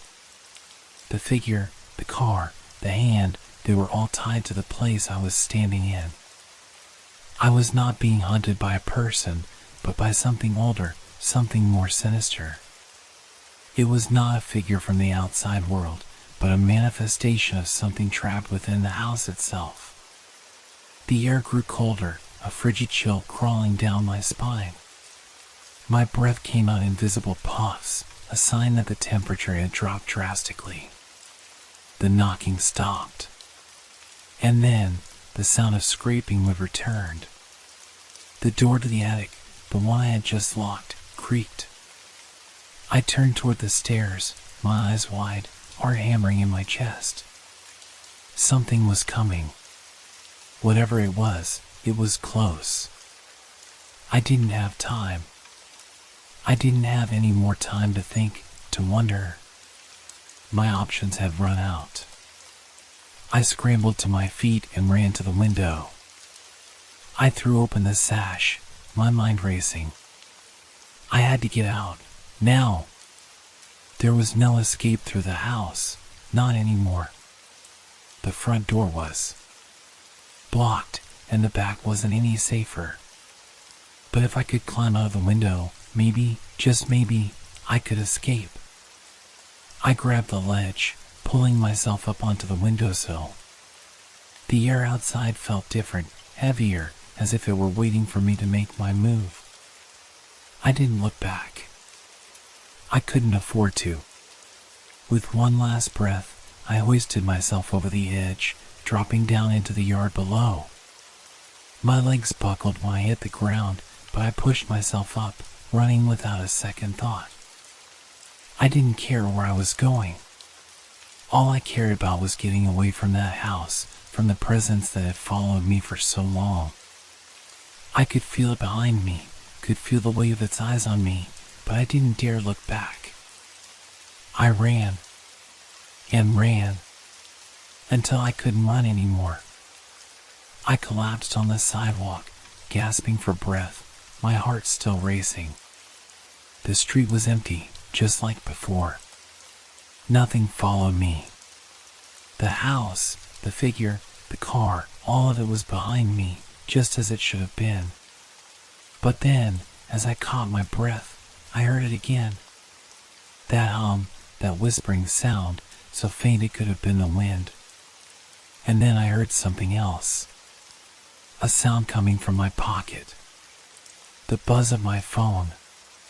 With shaking hands, I pulled it out. Another photo. This time, it wasn't the figure, or the house, or even the door. It was me, standing in the middle of the street, alone. And in the background, just barely visible in the shadow of a nearby tree, was the car. And the figure. It was closer than ever before. The photo was dated tonight. The figure had followed me.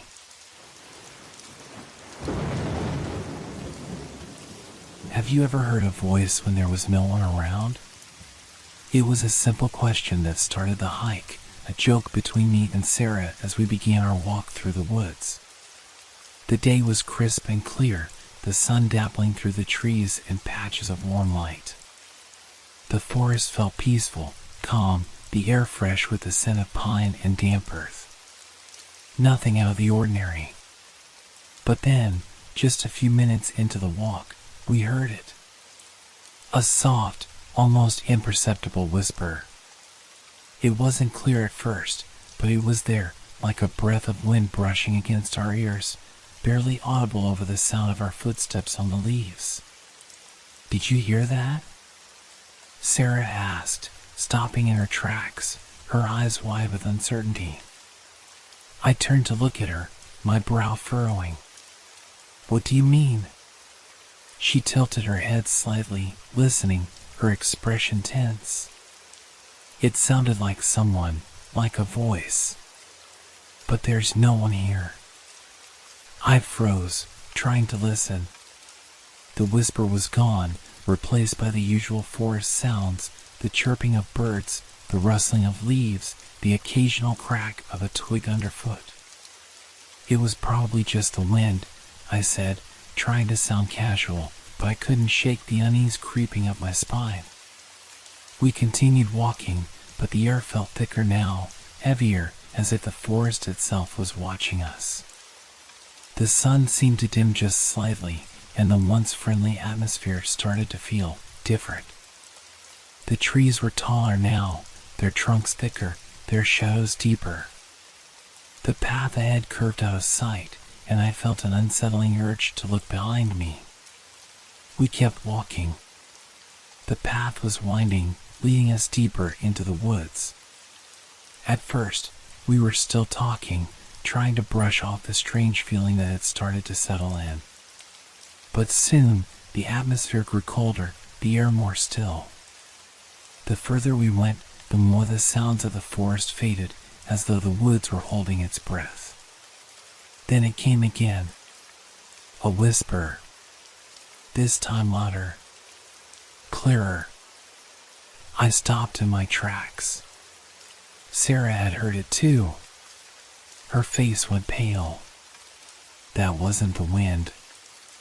I felt a chill crawl up my back.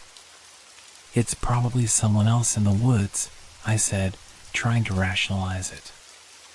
Maybe someone's playing a prank.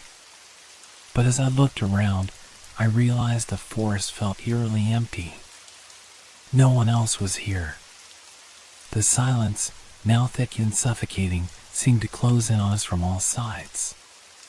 The whisper had come from behind us. No, it wasn't from behind us at all. It came from all directions, as though the trees themselves were speaking, muttering low words just beyond our hearing. Do you think we should turn back? Sarah's voice was shaky, her eyes darting nervously among the trees.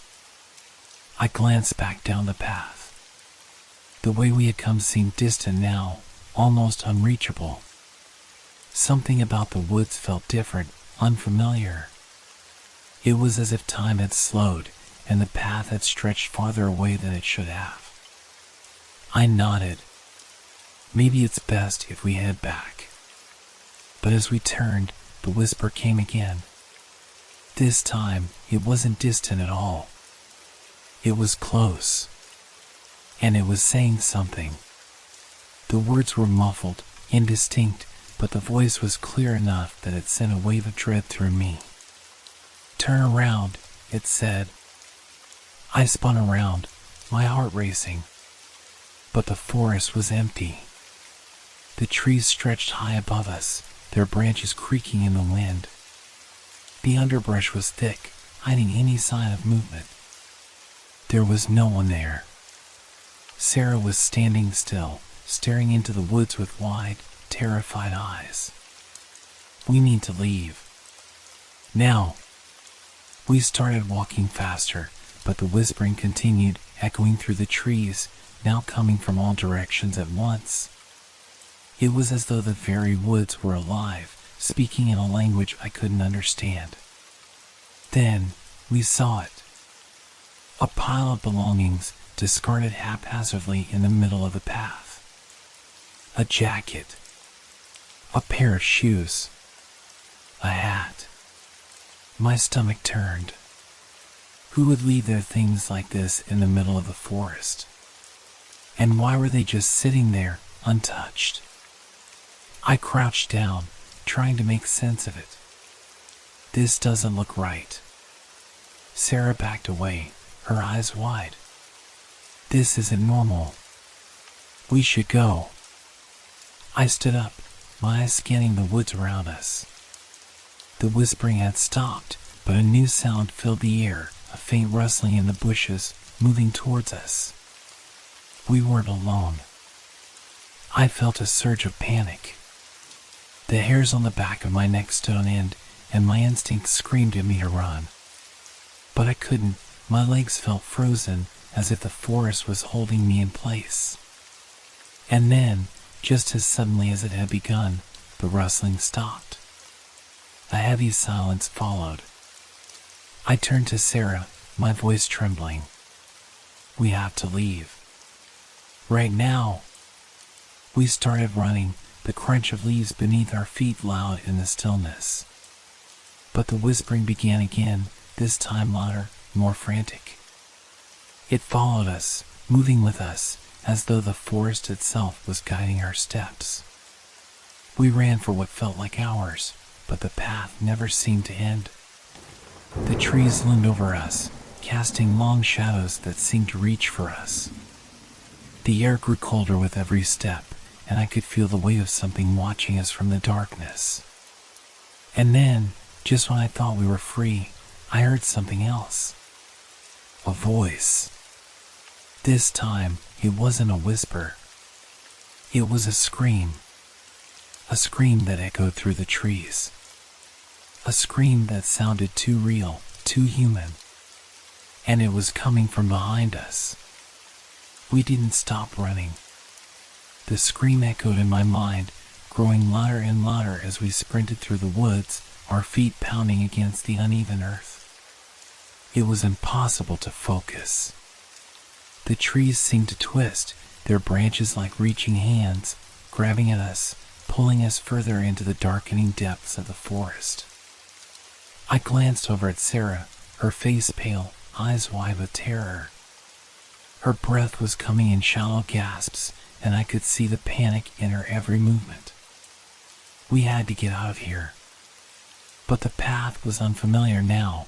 The forest no longer felt like the same place we had wandered into hours ago.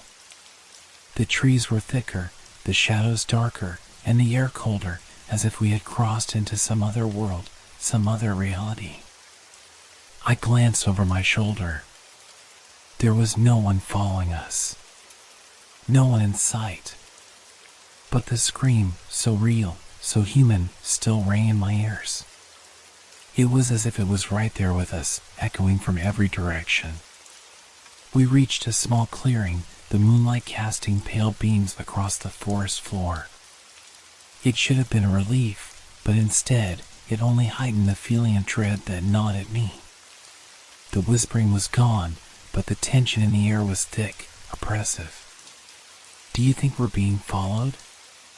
Sarah asked, her voice barely above a whisper. I shook my head, trying to force the fear out of my voice. No one's following us. But something's wrong, Sarah. Something's wrong with this place. Her eyes darted around, and I could see the same fear in her that I felt in myself. The idea of staying here, of continuing on, seemed impossible now. But I had to find some way out. We had to get back to the car, back to safety. We moved slowly now, trying to keep our bearings, but every step seemed heavier than the last. The clearing stretched out before us, an open space in the forest that only felt more exposed. The trees that surrounded it loomed like silent watchers, their gnarled branches like fingers in the dark. And then, I saw it. A figure, standing just at the edge of the clearing. I froze. It was tall, too tall, and it didn't move. It was as if it had always been there, just waiting for us to notice. The figure was draped in shadows, its form too indistinct to make out clearly, but its presence was undeniable. Something about it felt wrong, as if it was a part of the forest itself, not a human being at all. I turned to Sarah, but she was already looking at the figure, her face pale with terror.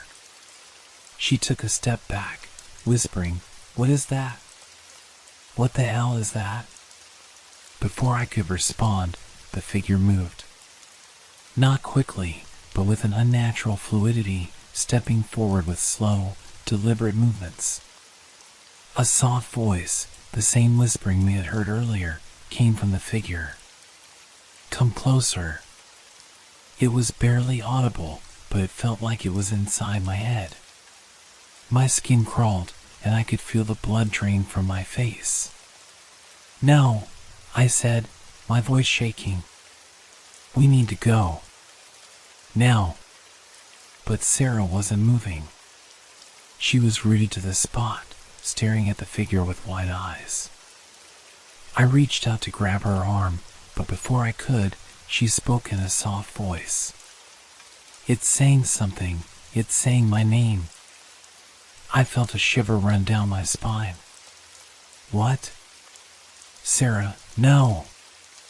We need to." "I hear it too," she whispered, her voice trembling. "It's calling me. It knows me." The figure took another step forward, and I heard that same whispering again, but this time the words were clearer, as if it was speaking directly to me. "Come closer. Find what you seek." The urge to obey, to step toward it, was overwhelming. I could feel my legs shaking, my body wanting to move, to comply with the voice, despite knowing it was wrong. But I fought against it, forcing myself to take a step back. "Sarah, please, we have to go. Now." My voice was desperate, but the words didn't seem to reach her. She was still staring at the figure, as though entranced. I grabbed her arm, pulling her back with all my strength. "We have to run." But the moment I touched her, I felt something shift, like the air around us thickened, the forest closing in. The trees creaked and groaned, as if they were alive, as if they were listening, waiting. The voice, still faint but growing louder, urged us forward. "Come to me." With a sudden force, Sarah yanked her arm away from me, her eyes wild. "I have to go. It's calling me." Before I could stop her, she started walking toward the figure, her movements slow and unsteady, like she was being drawn by some invisible force. "Sarah, no!" I shouted, panic rising in my chest. But it was too late. She was already too close, her body moving against her will, drawn forward by the voice. The figure reached out with long, slender arms, the shadows around it swirling like smoke. I ran toward her, but my feet felt like lead, my body heavy, as if the forest itself was holding me back. The air was thick with an oppressive weight, pressing down on me with every step. The whispering had turned into a cacophony, rising in pitch, becoming a maddening, screeching sound in my ears. "Sarah, don't! Get away from it!" But it was too late. As I reached her, Sarah collapsed into the figure's arms, her body limp. The figure didn't move, but I could see its shadowy form bending, pulling her into its depths, disappearing into the darkness of the trees. The scream that tore through my throat was the only thing that seemed to break the stillness. And then, just as quickly as it had all begun, the forest fell silent. I was alone. The figure was gone, and Sarah was nowhere to be seen. Only the cold wind remained, swirling around me in the empty, haunted woods. And the whispering? It was still there. But now, it was speaking to me. "Come closer." I stood frozen in place, unable to comprehend what had just happened. My mind raced, trying to find some logical explanation, but there was nothing. Just the empty, suffocating silence of the forest, broken only by the faint whispers that seemed to come from every direction. "Sarah?" I whispered, my voice cracking, but there was no answer. The figure had vanished, leaving only a lingering chill in the air, as though it had never been there at all. I took a tentative step forward, but the ground beneath my feet seemed unsteady, as if the earth itself were shifting. The trees loomed taller now, their branches tangled in an almost unnatural way, blocking out what little light remained from the moon. Every rustle of the leaves, every creak of the trees, made my heart race with terror. The whispering grew louder, closer. It wasn't just coming from the trees anymore, it was inside my head, like a constant presence I couldn't escape. "Come closer, find what you seek." I shook my head, trying to block out the sound. This wasn't real. This couldn't be happening. I had to get out of here. I had to find Sarah. I ran. I don't even know how long I ran, the forest spinning around me as I stumbled through the darkness. Every time I thought I could catch my breath, the whispering would start again, urging me forward, drawing me deeper into the woods. I tried to focus on anything else, anything to distract me from the voice, but the harder I tried to escape, the louder it became. It was like the forest itself was alive, pulling me back toward that cursed clearing. And then, I saw it. A figure, standing in the distance, just beyond the trees. I froze, my heart pounding in my chest. It was impossible. How could it be the same figure? It couldn't be. I must have been hallucinating. But there it was, a dark silhouette against the faint glow of the moon, its outline shifting in and out of the shadows. I tried to run again, but my legs wouldn't move. The air felt thick, suffocating, and my breath came in short, panic bursts. And then, the whisper came again, clear and unmistakable. "You can't run. You belong here." The words wrapped around me like a vice, tightening with every beat of my heart. I couldn't escape. I was trapped in the forest, with no way out, no way to find Sarah. The whispers were everywhere now, pressing in on me from all sides, until it felt like I couldn't think, couldn't breathe. I stumbled forward, unable to stop myself, drawn toward the figure like a moth to a flame. It reached out with long, shadowy arms, its form shifting and writhing in the darkness. It was no longer human, no longer anything that could be understood. "Come closer." I took a step toward it, my mind fighting against the overwhelming pull, but my body was no longer my own. The whispers were too strong, too real. I couldn't resist. I reached out, my fingers brushing the cold air, but before I could touch it, a voice broke through the fog of my thoughts, her voice. Please, don't. I snapped my head to the side, my heart leaping into my throat. Sarah? I called out, my voice hoarse, frantic. The voice came again, distant and desperate. Get out of here. You have to leave. Without thinking, I ran toward the voice. I didn't care where it came from or what was happening. I had to find her. The whispers grew louder, the shadows deeper, and I could feel the presence behind me like a cold breath on the back of my neck. But I pushed forward, stumbling through the underbrush until I saw her. Sarah. She was standing in the clearing, her back to me, her head hanging low. She didn't move, didn't respond when I called her name. Sarah? I whispered, taking a step closer. She didn't turn around. My chest tightened as I reached for her, but the moment my fingers brushed against her shoulder, she twisted around to face me. Her eyes were wide, empty, devoid of any recognition. They were hollow, black as night, and for a moment, I couldn't breathe. Sarah? I whispered again, but the words caught in my throat. The figure appeared again, standing just behind her. It wasn't just a shadow now, it was a shape, a presence, something that shouldn't exist.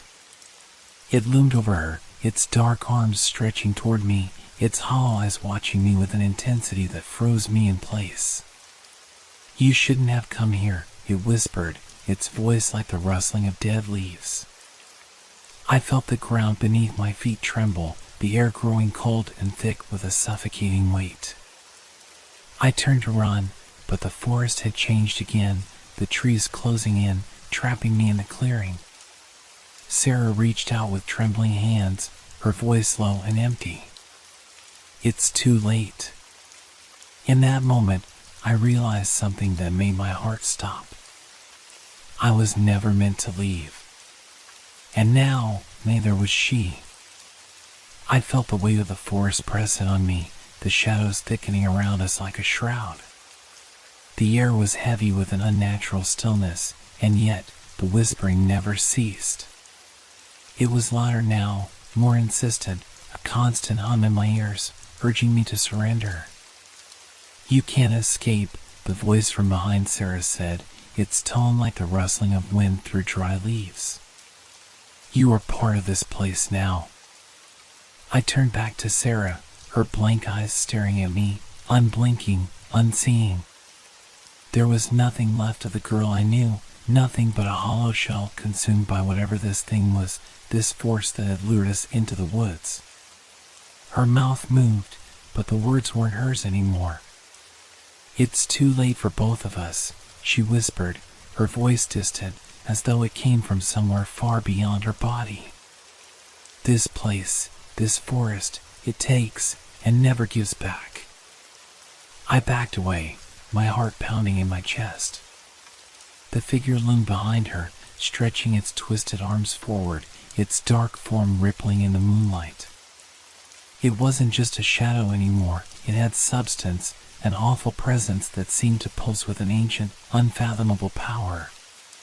Come closer, it beckoned, its voice a low, guttural murmur that seemed to vibrate in the very air. The whispering intensified, almost deafening now, as if the forest itself was speaking to me, urging me to step forward. But I couldn't. Not yet. I turned back to Sarah, her face frozen in an expression of terror, but there was no recognition in her eyes, no sign that the person I once knew was still there. The figure's presence pressed down on me, urging me to accept the inevitable. Sarah, I gasped, the words thick with fear. You're not gone, are you? Please, please, come back. But her lips moved again, this time in a voice that wasn't hers. There is no going back. You should have never come. I staggered back, my pulse racing, every instinct screaming at me to turn and run, to escape whatever dark force had taken root in this cursed forest. but there was nowhere to go. The trees towered over us like silent sentinels, their branches twisted and snarled, closing in with every passing second. The ground beneath my feet felt unstable, as if the earth itself was shifting beneath me, urging me to stay. "You are here to stay," the figure whispered again, its arms stretching further, reaching out toward me, drawing me in. I had no choice. I turned to run, but the path I had come from was gone. The trees had rearranged themselves, blocking every exit, every escape. I could see no way out, no way to find safety. The whispering grew louder, more frantic, as if the forest was alive, watching me, waiting for me to accept my fate. The figure stepped forward, its shadowy hands reaching for me. "You're already a part of this place," it said. "It's too late to leave. There is no way back." I could feel the pull now, stronger than ever, the force of the forest drawing me in. My legs felt like lead, and no matter how hard I tried to fight it, my body moved against my will. The whispers had taken control, wrapping themselves around my thoughts, guiding me toward the figure. But then something changed. I didn't know what it was, some primal instinct or fleeting moment of clarity, but suddenly I snapped out of it. I fought against the pull, every fiber of my being screaming for me to run. I turned away from the figure and looked back at Sarah, whose blank eyes followed me. She was no longer the person I had once known. The person I loved was lost to whatever this place had become. I didn't have time to mourn her. There was no time for goodbyes. The only thing that mattered now was getting out. I sprinted into the forest, not knowing where I was going, but driven by the desperate need to escape. The whispering grew louder, swirling around me, mocking my every step. The shadows seemed to reach for me, wrapping around my ankles, pulling me down, but I fought harder, pushing forward, refusing to be consumed by this dark place. The trees around me blurred, the path indistinguishable from the rest of the woods. My heart hammered in my chest, my breath coming in ragged gasps, but I didn't stop. I couldn't stop. If I did, I knew I would never leave. And then, as I stumbled through the underbrush, I saw it, a break in the trees. A gap, a way out. The forest was parting, offering a glimpse of open space, of freedom. I ran faster, my feet barely touching the ground, my body fueled by nothing but panic and fear. I could hear the whispers still, but they were fading now, growing quieter as I neared the opening. I burst through the trees, into the clearing, and found myself standing at the edge of a familiar road. I had made it. But even as I gasped for breath, even as the sound of my heart thumped in my ears, I knew that the forest would never truly let me go. The whispers had stopped, but the shadows still lingered in my mind. They had followed me, insidiously, and I could feel them watching me, waiting. There was no escaping it. Not really. I had survived, but I had been marked. The forest hadn't let go of me. It never would. And the worst part? I could still hear the whispers. "You'll be back." I tried to shake the feeling off. I couldn't help but glance over my shoulder, expecting to see the twisted trees of the forest looming behind me, but there was nothing. Just the quiet stretch of the road, the headlights of passing cars cutting through the dark night. I should have felt relief. I had escaped. I had outrun whatever it was that haunted the woods. But the unsettling feeling remained, gnawing at the edges of my thoughts, whispering that it wasn't over. The air felt heavier now, colder, even though I was standing in the open. My skin prickled as if I were being watched. I walked faster, my footsteps echoing in the stillness, but no matter how quickly I moved, it felt like I wasn't alone. When I reached the edge of town, I stopped, trying to steady my breath. My legs were shaking, my mind fogged with fear. I had to get home. I had to get somewhere safe, somewhere that didn't feel tainted by the forest. But as I stood there, the world around me seemed to shift again, subtly but unmistakably. I glanced at the trees lining the side of the road. They stood tall and silent, casting long shadows in the dim light. But then, through the branches, I thought I saw something. Movement. A flicker, like a figure darting between the trunks. My heart slammed in my chest. I quickly turned away, telling myself I was imagining things, that it was just the lingering terror of the forest still clouding my mind. But then, I heard it. A whisper.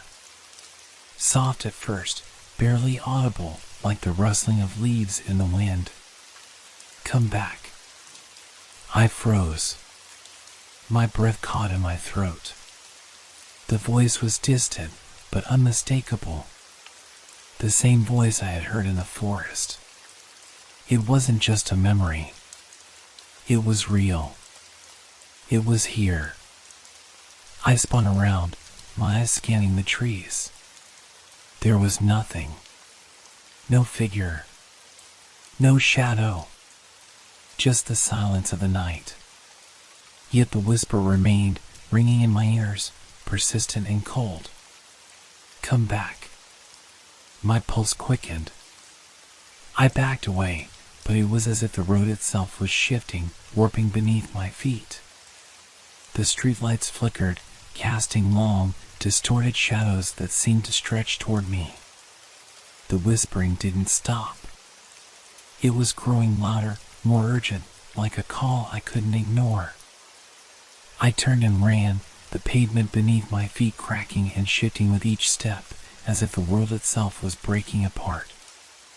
But it didn't matter how fast I ran. The whispers followed, echoing in the back of my mind, wrapping around me like tendrils of smoke. Come back, to the woods. I was no longer running toward the safety of my home. I was running from something that had already taken root inside me, something that would never let me go. I had been marked, claimed by the forest, and no matter where I went, it would follow. The whispers would always be there. I reached my house, breathless, my legs weak, but when I opened the door, something wasn't right. The house felt different. The familiar scent of home was gone, replaced by an unsettling stillness. The lights flickered, the shadows stretching unnaturally along the walls. The temperature had dropped, a chill creeping through the air like an unwelcome visitor. I stepped inside, the door creaking shut behind me, but I didn't feel safe. I couldn't shake the feeling that something had followed me. I went to the living room, my mind racing, but then my eyes landed on something that made my stomach drop. On the floor, just inside the doorway, were a pair of shoes, Sarah's shoes. I didn't remember bringing them inside. I hadn't seen them since the forest. I froze, my heart racing again. I stepped closer, my hands trembling, and as I reached down to touch them, I noticed something even more chilling. A piece of paper, folded neatly, was tucked inside one of the shoes. My name was scrawled on the front, the letters jagged and uneven, as if written in haste. I unfolded the paper with shaking hands. It was a message. You will always be part of it. The forest will never let you leave. I dropped the paper, my hands numb. The whispering had followed me here. It was inside my home now, in my mind, in the very air I breathed. There was no escape. I heard a sound from upstairs, a soft creak of the floorboards, a shuffle of movement in the dark. I froze, my breath catching in my throat. It sounded like footsteps. But they weren't mine. Sarah? I called, my voice trembling. There was no answer, only the soft echo of my words bouncing off the empty walls. I stepped toward the stairs, but before I could move any closer, I heard the whisper again, clear and sharp, as if it were standing right behind me. "You never left." I turned around, my heart pounding in my chest, and there, standing in the doorway, was Sarah. Her eyes were black, empty, hollow. Her mouth stretched into a grin, unnatural and wide, and as she took a step forward, the shadows seemed to shift with her, creeping along the floor like something alive. And that's when I realized the forest wasn't just a place. It wasn't something that could be escaped. The forest was within me now, and I could never leave. I was trapped, not in the woods, but in the very world around me. It had followed me, and it would never let me go.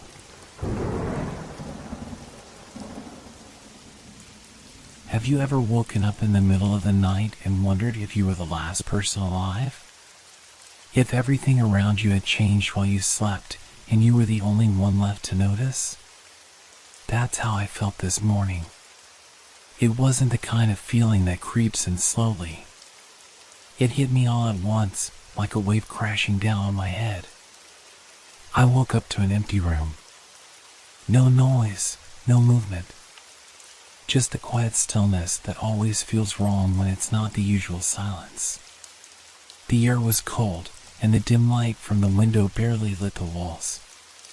At first, I thought I had slept through a power outage, or maybe I'd somehow slept for days and the world had just changed. I lay there for a few moments, staring at the ceiling, unsure of what to do.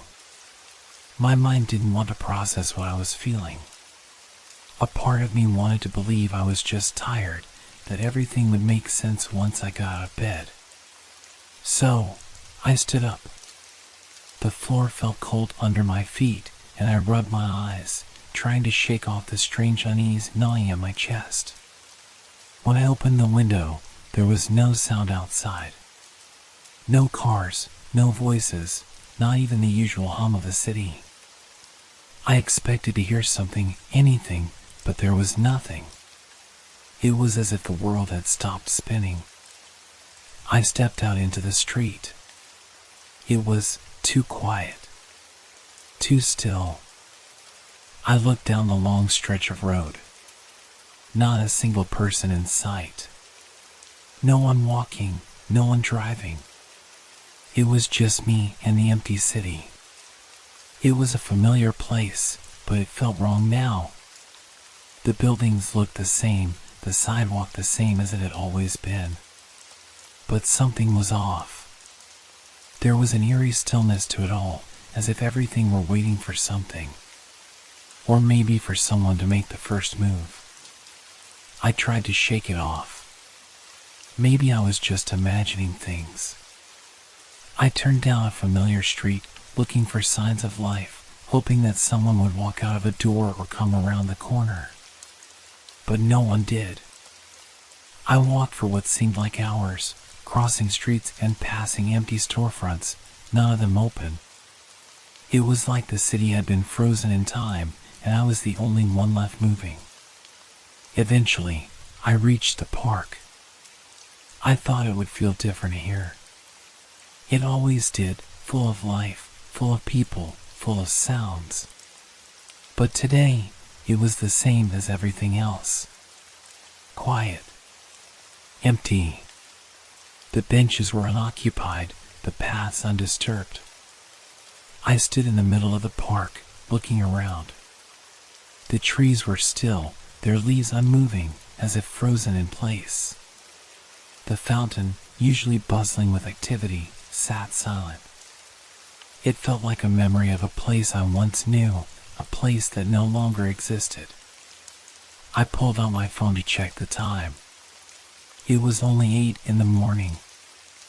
I thought about calling someone, anyone, to see if they knew what was happening. But as I stared at the screen, I saw there was no signal. The phone was useless, just another dead thing in a dead world. I started walking again, this time faster, my footsteps echoing in the silence. I passed by the old cafe where I used to stop for coffee every morning. It looked just the same, except for one thing. The door was open. A cracked, creaking sound echoed from inside as if it were beckoning me. I hesitated. There was something about it that felt wrong. Like it was inviting me in, but not for the reasons I would have expected. Curiosity won out, and I stepped inside. The bell above the door rang, but there was no one behind the counter, no barista ready to take my order.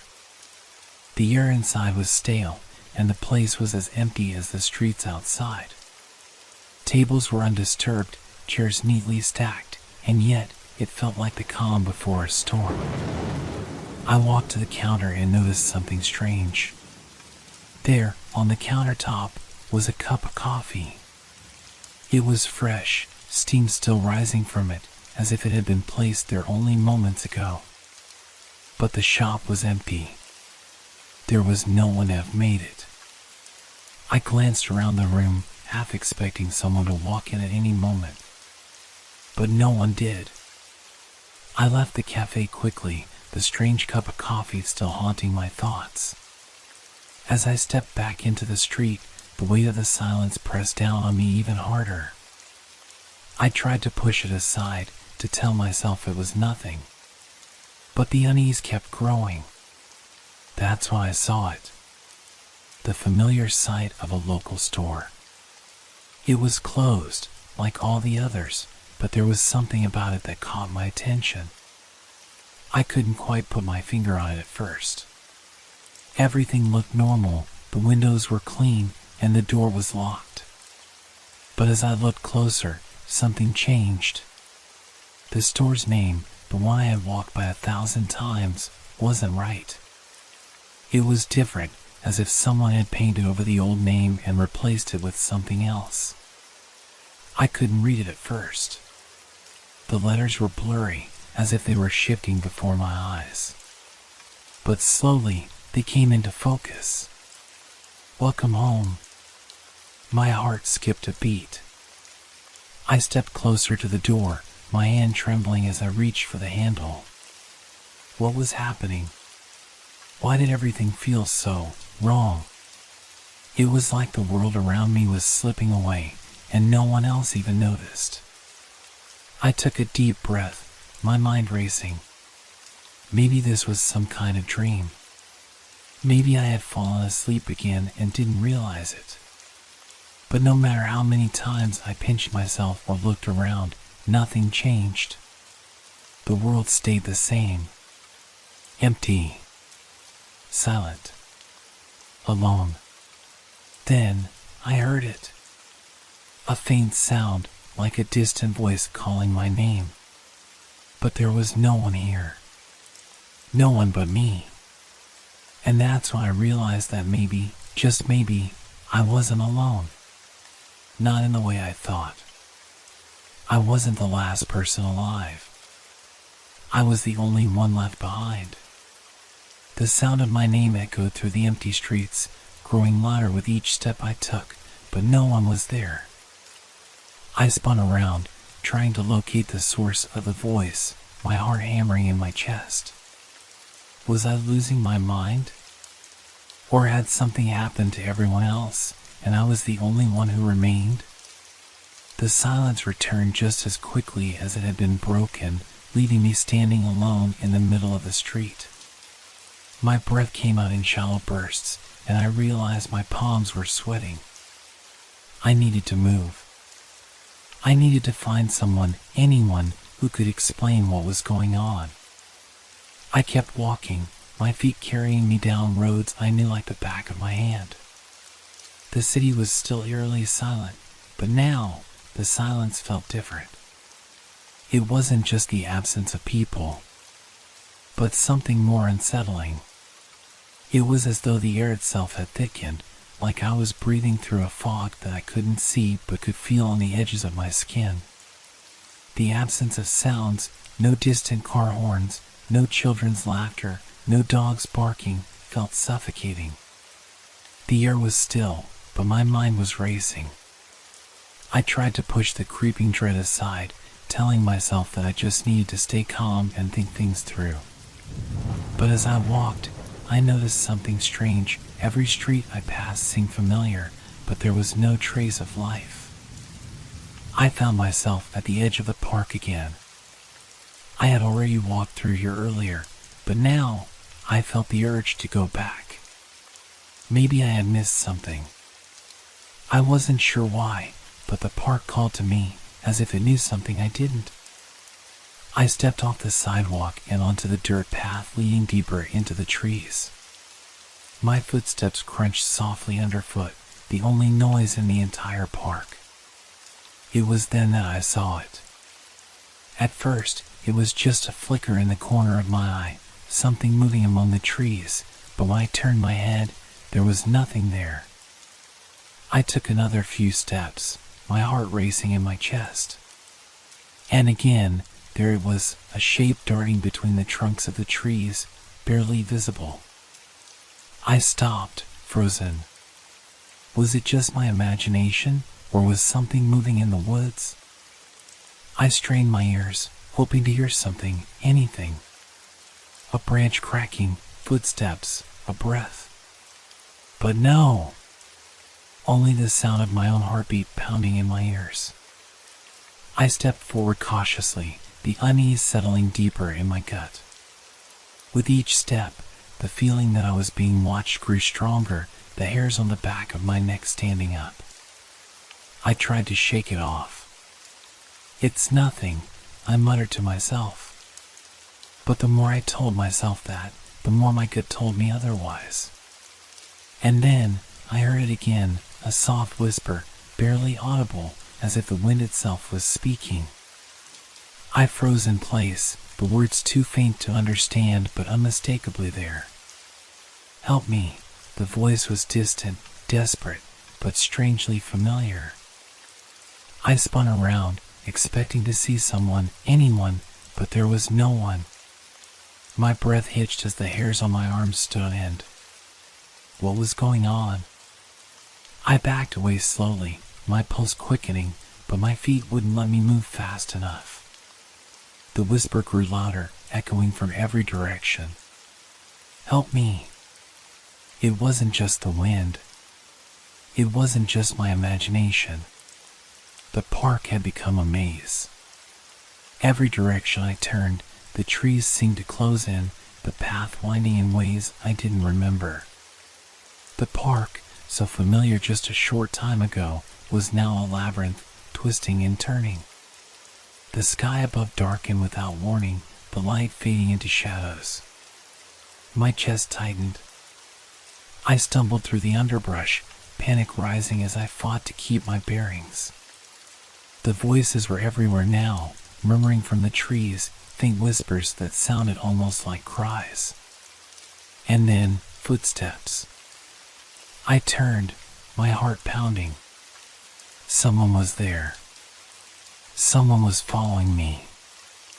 I broke into a run, my breath coming in ragged gasps. My feet hit the ground harder, faster, as if the earth itself was pulling me in. I couldn't hear anything except the pounding of my heart and the terrifying whispers that seemed to come from the very air around me. I ran until my legs felt like they would give out beneath me, but still, there was no one in sight. I collapsed onto the grass, gasping for breath, the silence pressing down on me again. But then, something else. A movement.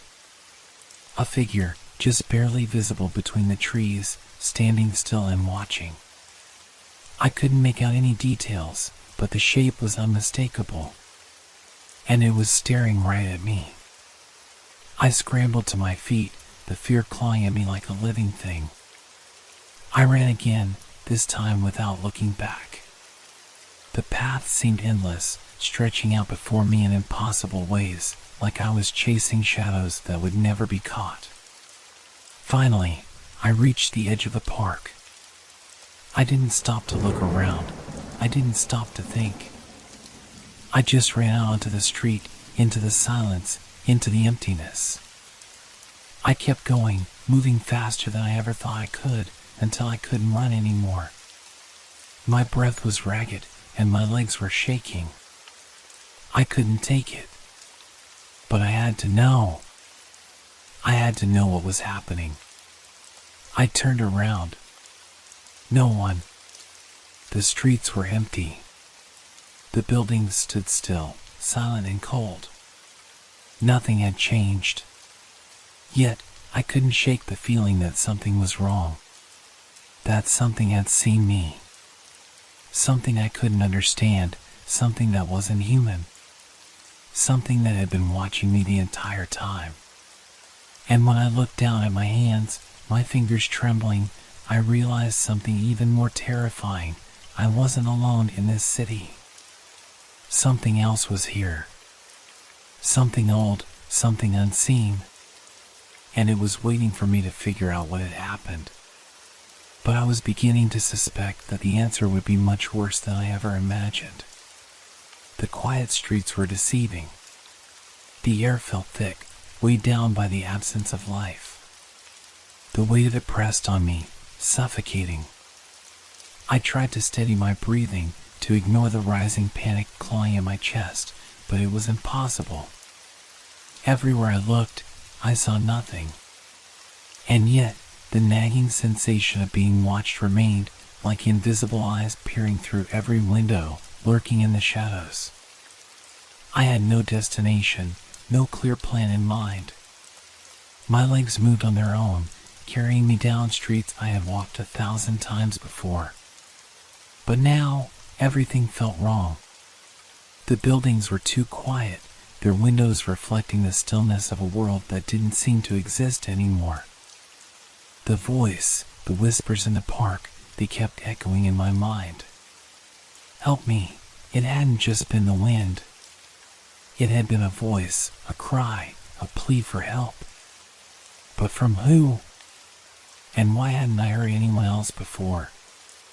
As I walked, I tried to focus. I had to find something, anything, that could explain what was happening. It felt like I was walking in a dream, one where nothing made sense, where reality was slipping through my fingers like sand. I turned a corner and found myself on the main street, the one I knew would lead me to the heart of the city. The familiar sights, the shops, the cafes, the places I had visited so many times, they were all there, just as I remembered. But still, there was no one. No sign of life. I stood at the entrance of a cafe, my hand gripping the door handle. The familiar smell of coffee, the sound of cups clinking, should have been there. Instead, the place was dark and still. The lights were off, and the chairs were neatly stacked on the tables. It was as if time had stopped. I pushed open the door, stepping inside. My footsteps echoed in the empty room, each step a reminder of my isolation. I glanced at the counter, half expecting to see the barista behind it, wiping down the counter. But there was no one. Nothing. I moved further in, my eyes scanning the room, looking for any sign of life. That's when I noticed something strange on the counter. A small stack of postcards. I walked over, picking one up. The front had a picture of the city, my city, taken from the park, with the skyline in the distance. But as I flipped the postcard over, I froze. The message on the back was simple: "You're not supposed to be here." My heart skipped a beat. The handwriting was messy, hurried, almost frantic. I quickly set the postcard down, my hands shaking. I had to get out of there. The words sent a chill down my spine, and I felt like I was suffocating in the quiet, empty space. I backed out of the cafe, the door shutting softly behind me. But as I turned around to leave, I caught sight of something, or rather, someone, across the street. A figure standing still at the corner, watching me. My pulse quickened. The figure didn't move, didn't blink. It was like it was waiting for me to approach. My mind screamed at me to run, to turn and escape, but something kept me rooted in place. The figure's features were indistinct, blurry at the edges, but its gaze, those eyes, were sharp, focused, and unblinking. I took a step forward, almost against my will, my feet dragging me toward the figure. But just as I moved, something caught my eye. A shadow flitted across the street behind the figure. Another person? No, it was too fast. Too unnatural. I blinked, and when I opened my eyes, the figure was gone. Just like that. One moment it was there, and the next, nothing. My heart pounded in my chest, and I turned quickly, stumbling back onto the sidewalk. My breath came in short bursts as I tried to steady myself. I couldn't keep doing this. I needed answers. I needed to know what was happening. As I turned a corner, I saw them. A group of people, standing motionless, just outside of a small grocery store. They were facing the building, their backs to me, standing perfectly still as if they were waiting for something. For someone. My blood ran cold. I took a step forward, my eyes fixed on the group. Something wasn't right about them. They were too still, too silent. I approached cautiously, but as I got closer, I noticed that their clothes, everything about them, looked wrong. The colors were muted, faded, like they had been here for far longer than they should have been. I was within arm's reach when one of them turned. Slowly, deliberately, as though it had been waiting for me to come closer. I froze. The face that turned toward me was blank, empty, lifeless. It looked like a mask, hollowed out, as though the person wearing it had been erased from existence. The eyes were wide open, but there was no recognition in them. They stared at me, unblinking, and for a moment it felt like time stopped. The figure opened its mouth, and I heard it, another whisper, soft but clear, "You don't belong here." I couldn't breathe. I wanted to scream, but no sound came out. My mind screamed for me to run, to escape, but my legs refused to move. I couldn't take my eyes off the empty face staring at me, the other figures still standing motionless behind it. Suddenly, the figure lunged forward, its hand reaching for me, its fingers elongating in an unnatural way. I stumbled back, my heart racing, and I finally found my legs, running as fast as I could, not daring to look back. The street seemed endless, stretching out in every direction, but I didn't stop. I couldn't stop. Not until I understood. Not until I found the answers to the questions that were tearing me apart. I ran without direction, without purpose, just trying to escape the terrifying vision of those people, standing motionless, their hollow eyes watching me. Every corner I turned, every building I passed, felt like it was closing in on me, trapping me in a maze that I couldn't escape. The city had become a labyrinth, and I was its unwilling prisoner. I was gasping for breath, my chest heaving with each step, but the exhaustion didn't stop me. I had to get away from them, from those figures. My mind screamed that I had to keep moving, keep searching for answers, but the fear was overwhelming. Finally, after what felt like an eternity, I found myself back at my apartment building. It looked the same as it always had, standing tall against the skyline, but I couldn't shake the feeling that something was wrong. The door to the building was slightly ajar, as if waiting for me. I hesitated for a moment, the quietness of it all pressing in on me. But there was no other place to go. I stepped inside. The lobby was dark, the only light coming from a dim lamp at the far end of the room.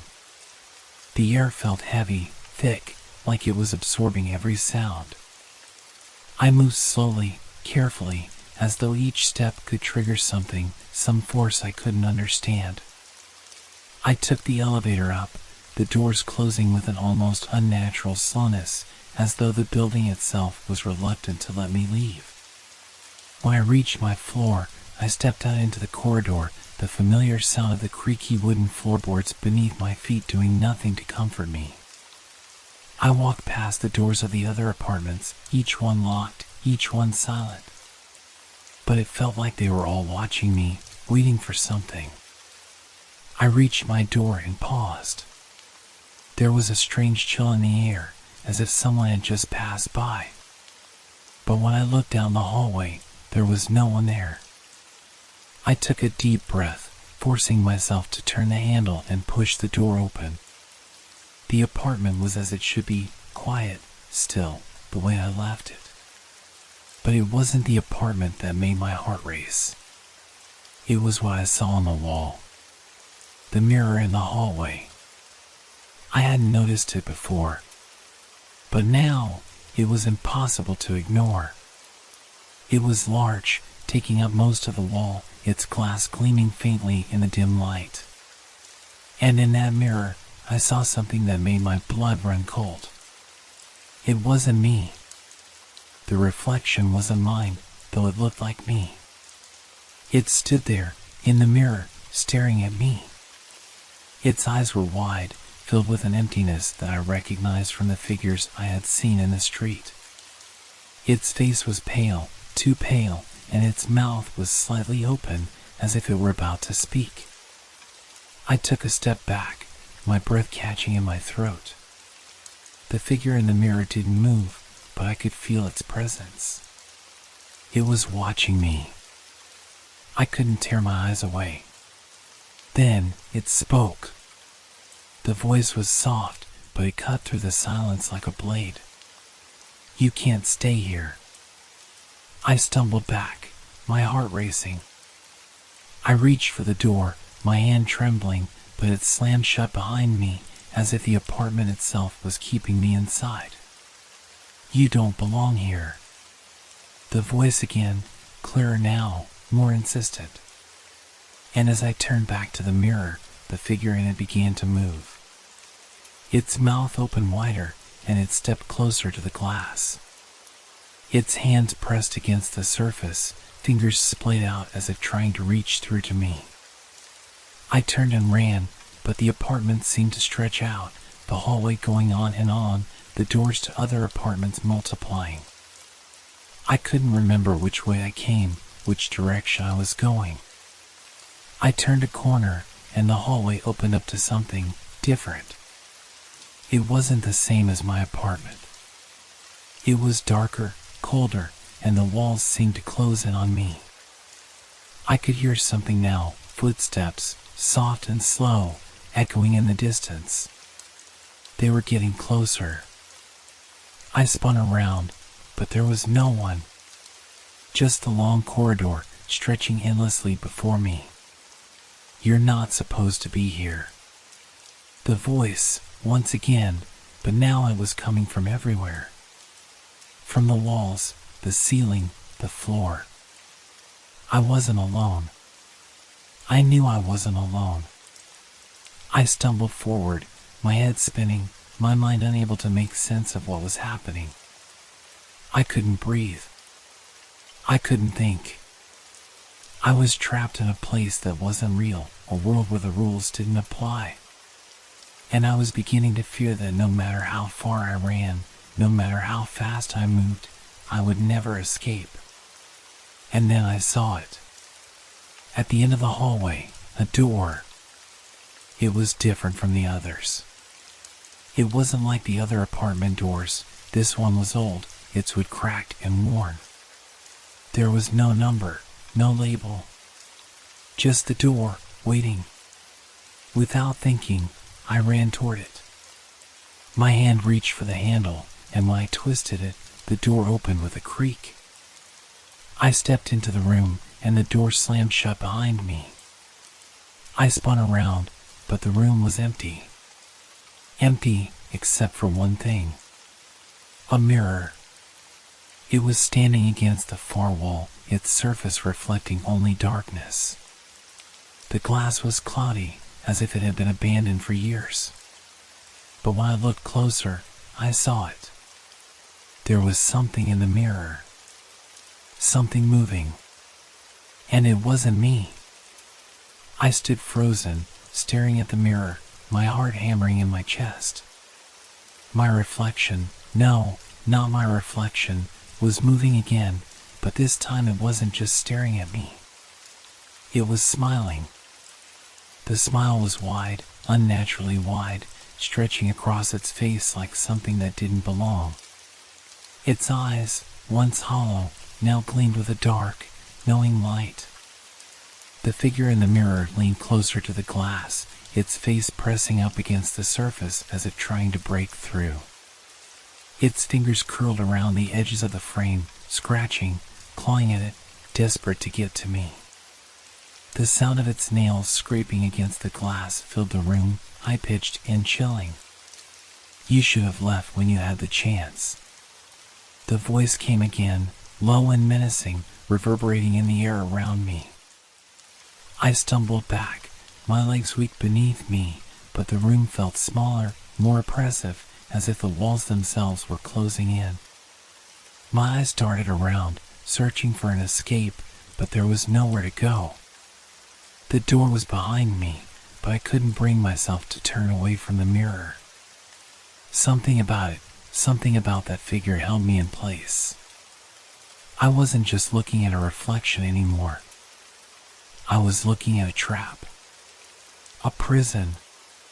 The figure in the mirror moved again, its movements jerky and unnatural. It reached out towards me, its hands coming closer, closer, as if it was about to step out of the glass and into the room with me. I couldn't breathe. I couldn't think. Panic surged through me, a tidal wave of terror. What was this place? What was this thing in the mirror? Was it even real? My mind raced, the pieces of the puzzle crashing together. The city, the people, the silence, it was all connected. The figures I had seen earlier, the ones who ignored me, they weren't just watching me. They were waiting for me to find this place. To find this mirror. And now that I had found it, there was no going back. The figure in the mirror smiled again, its mouth stretching impossibly wide, its teeth jagged and sharp. The reflection was no longer even human. It was something else, something twisted. And then it spoke again, its voice full of malice. "You're one of us now." I felt a cold, heavy sensation in my chest, a pull, as if something was trying to drag me toward the mirror. I tried to move, tried to back away, but my legs wouldn't obey. It was as if the mirror had become a magnet, pulling me in, drawing me closer to that twisted reflection. My mind screamed for me to fight, to run, to escape, but my body refused to listen. The figure in the mirror reached out once more, its fingers now inches from my face. I could feel its breath on my skin, cold and clammy, as though it was right there with me. And then, its fingers touched the glass. "Welcome home." The words were the last thing I heard before the glass shattered. But it wasn't the sound of glass breaking. No, it was something much worse. The mirror cracked open like a mouth, and the darkness behind it poured out, swallowing everything. I screamed, trying to step back, but it was too late. The darkness surged forward, wrapping around me, pulling me into the mirror. I fought, I clawed at the air, but there was nothing to hold on to. The room was gone, the city was gone, everything was gone. And then, the darkness closed in. When I opened my eyes again, I was no longer in the apartment, no longer in the city. I was somewhere else, somewhere that felt wrong. The air was thick, heavy with a strange pressure. I looked around, but the landscape was unfamiliar, distorted. And then I saw them. The figures. The same ones I had seen earlier. They were all around me, their hollow eyes fixed on me. And they were smiling, that same twisted, unnatural smile. I realized with a sinking feeling that I was no longer a stranger to this place. I was one of them now. And I knew, deep down, that I would never escape.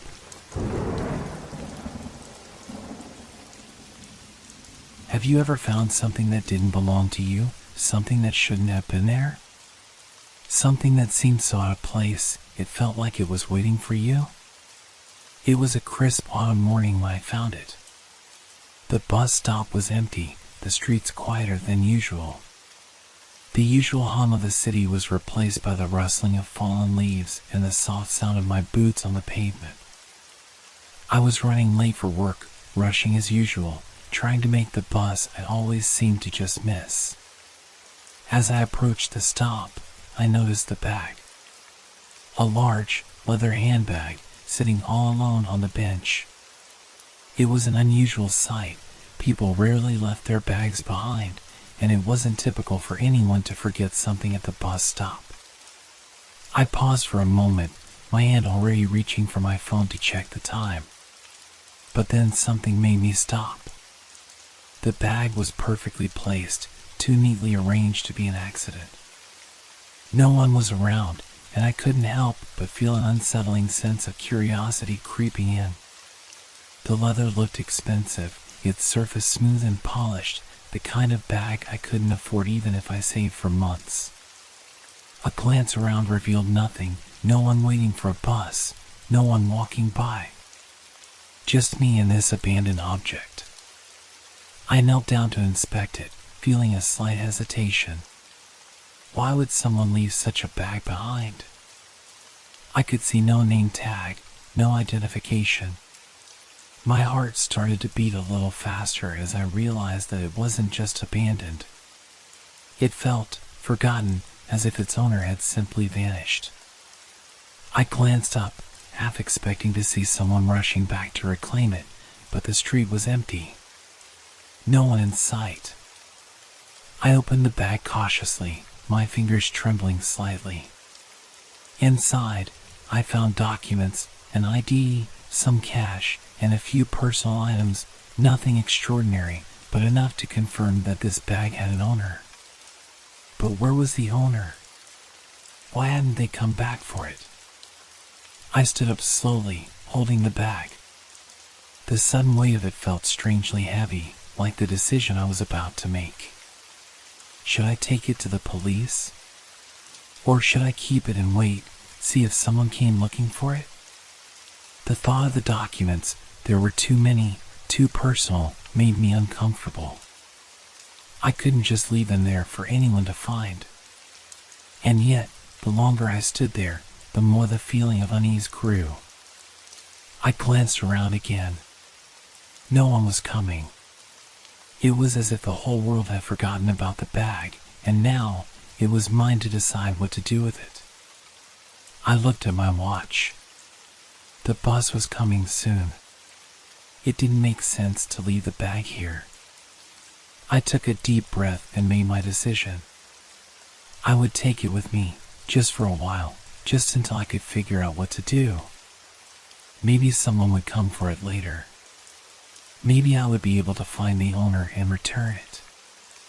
I didn't realize then that I was already tangled in something much deeper, something much darker than I could have imagined. But it was too late to turn back now.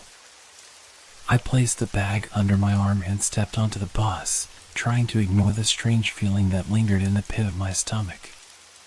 It wasn't just the weight of the bag, it was the weight of what had been left behind. Something was wrong, and I couldn't put my finger on it. The next few days were unsettling. I took the bag with me when I left for work, not knowing what to do with it. I had tried to contact the bus station, the local police, anyone who could help. But no one seemed to care much. Probably just a lost item, they'd say. You can hold on to it for now. And so, I did. I stored the bag in a closet, trying to forget about it. It was just an ordinary, if expensive, handbag. Nothing special.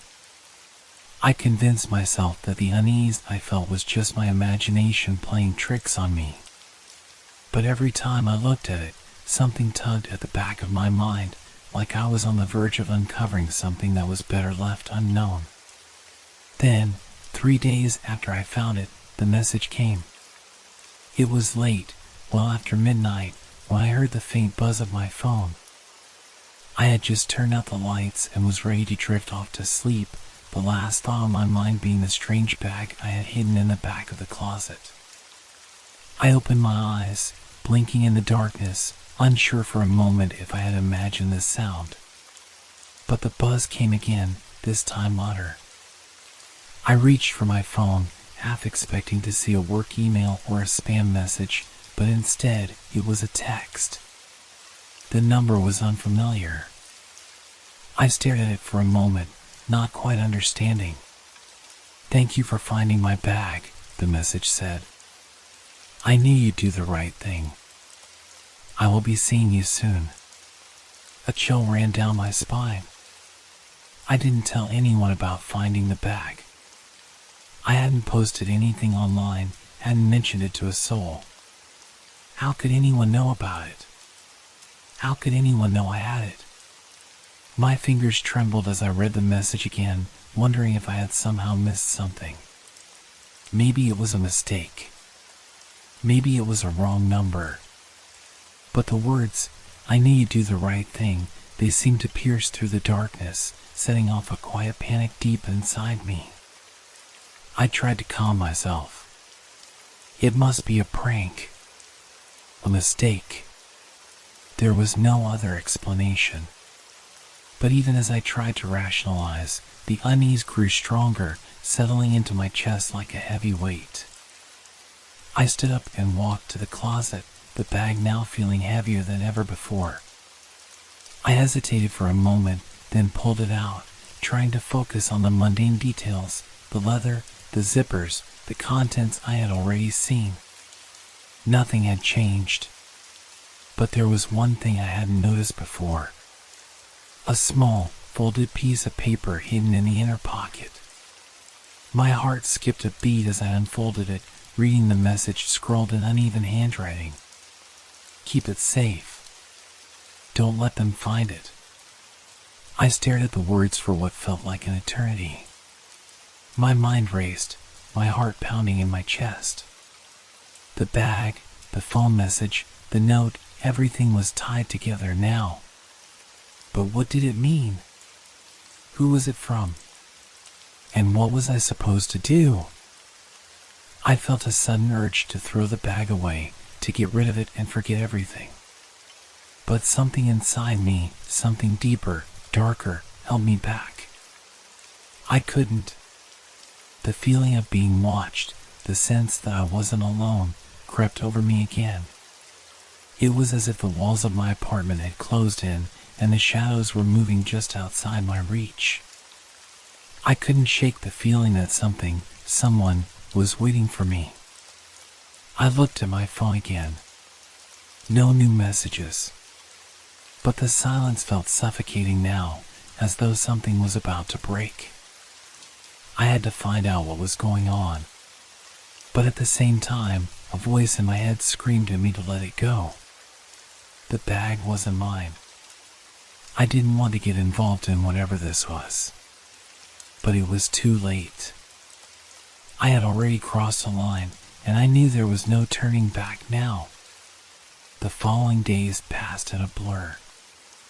I tried to live my normal life, to keep my mind busy with work and errands, but every moment I wasn't occupied, I found myself thinking about the bag. It haunted me, its presence a constant reminder of the strange message, the note hidden inside. I couldn't forget it, no matter how hard I tried. The text had come from an unknown number. The words on the note seemed personal, almost urgent, and yet they only deepened the mystery. Who was it they mentioned? Who wanted this bag, and why had they left it at the bus stop? I had no answers, just a growing sense of dread. One evening, after I had just finished dinner, I heard a knock at the door. I froze. I wasn't expecting anyone. The knock came again, louder this time. My heart began to race. There was something off about it, something that didn't sit right in the quiet of my apartment. I slowly made my way to the door, my breath shallow. I peered through the peephole, my pulse quickening. Standing outside was a man. He was tall, dressed in a dark coat, and wearing sunglasses even though it was nearly dusk. His posture was stiff, almost military-like, and his presence felt out of place. I couldn't see his face clearly, just the shadowed outline of it behind the tinted lenses. I didn't know him. My mind raced. Was he connected to the bag? Had he somehow found out I had it? I hesitated, unsure whether I should open the door or pretend no one was home. But before I could make a decision, he knocked again, this time in a rhythm, like he knew I was there, waiting. "Are you going to open the door?" His voice was low and steady, almost too calm. "I know you have it." I recoiled from the door, my breath caught in my throat. How could he know? I hadn't told anyone. The door handle rattled slightly as though he was testing it. His voice came again, this time with an edge of impatience. "I don't have much time. Let me in, and you'll understand." I stood there, staring at the door, my mind in a whirlwind. I felt trapped, like a cornered animal. I wanted to run, to escape this strange person, but I also couldn't shake the feeling that this was the moment I'd been waiting for. The answers were on the other side of the door. Taking a deep breath, I turned the lock and slowly opened the door. The man stood there, as still as a statue, his sunglasses reflecting the dim light of my apartment. He didn't move, didn't speak, but his presence seemed to take up the entire space, as though he was waiting for something. I swallowed hard, forcing myself to speak. "Who are you?" He didn't answer immediately. Instead, he stepped forward, just enough for me to catch a glimpse of his face. His eyes were sharp, calculating, and there was something unsettlingly familiar about him, though I couldn't place why. "I'm here for the bag," he said simply. "I know you have it." I took a step back, trying to create some distance between us. "I don't know what you're talking about." The man smiled, a thin, almost imperceptible smile, like he knew I was lying. "The bag at the bus stop. The one you found. I'm here to take it." I felt a cold sweat on my skin. I glanced over at the closet where I had hidden the bag, the very same bag that had started all of this. "How do you know about the bag?" My voice was barely above a whisper. He didn't answer. Instead, his hand reached into his coat pocket, pulling out a small, sleek device. It looked like a phone, but it wasn't one I recognized. He held it up, showing me the screen. On it was a photo of me, standing at the bus stop, the bag in my hand. "Just hand it over," he said softly, his voice suddenly tense. "We can avoid any complications." I couldn't breathe. I couldn't understand what was happening. How did he know I was at the bus stop? Why was he so certain I had the bag? My hands were shaking as I reached for the bag in the closet, my fingers numb. I could feel my heart hammering in my chest as I held it out to him. He took it without a word, slipping it into his coat with practiced ease. "Thank you," he said, his voice now carrying a tone of finality. "You'll be fine. But don't look for answers. Some things are better left alone." With that, he turned and walked out, leaving me standing in the doorway, utterly speechless. I shut the door behind him, the silence in my apartment deafening. I felt the weight of his presence lingering, as if something had just shifted, something I couldn't explain. I didn't know who he was, or why he wanted the bag, but I knew one thing for certain: this wasn't over. And I was going to find out exactly what was happening, no matter the cost. The days that followed felt like they were slipping through my fingers, each moment heavy with confusion and dread. I couldn't stop replaying the encounter in my mind. The man, the bag, his cryptic words, they all haunted me. What did he mean by "don't look for answers"? Was I already in too deep? I tried to distract myself with the usual routines: work, grocery shopping, the occasional walk to clear my head. But no matter where I went, my thoughts always returned to the bag and the man who had taken it. That evening, I was sitting in my living room when my phone buzzed. At first, I thought it was just another random message, some generic notification or advertisement. But when I saw the number, my stomach dropped. It was the same unknown number that had sent me the message thanking me for finding the bag. I hesitated, fingers hovering over the screen. Should I answer? Was it him? The man? My hand shook slightly as I pressed the green button. Hello? There was silence for a long moment, and then a voice, familiar, but somehow more distant, spoke. You made a mistake. The words sent a chill down my spine. The voice didn't sound like the man from before, but there was something in the tone, something chillingly similar. What do you mean? I asked, my voice barely above a whisper. You shouldn't have kept the bag. It wasn't meant for you. Now, you've made it worse. I froze. My heart thudded in my chest as my mind raced. What had I done? I don't understand, I murmured, barely able to form the words. What's going on? The voice chuckled softly, a sound that felt wrong. You were curious, weren't you? You thought it was just a bag, a forgotten thing. But it's more than that. You've crossed a line. Who is this? I demanded, suddenly feeling the weight of the situation pressing down on me. What do you want from me? A sigh, long and drawn out, echoed through the phone. What I want is irrelevant. What matters now is that you know too much. You've seen something you shouldn't have.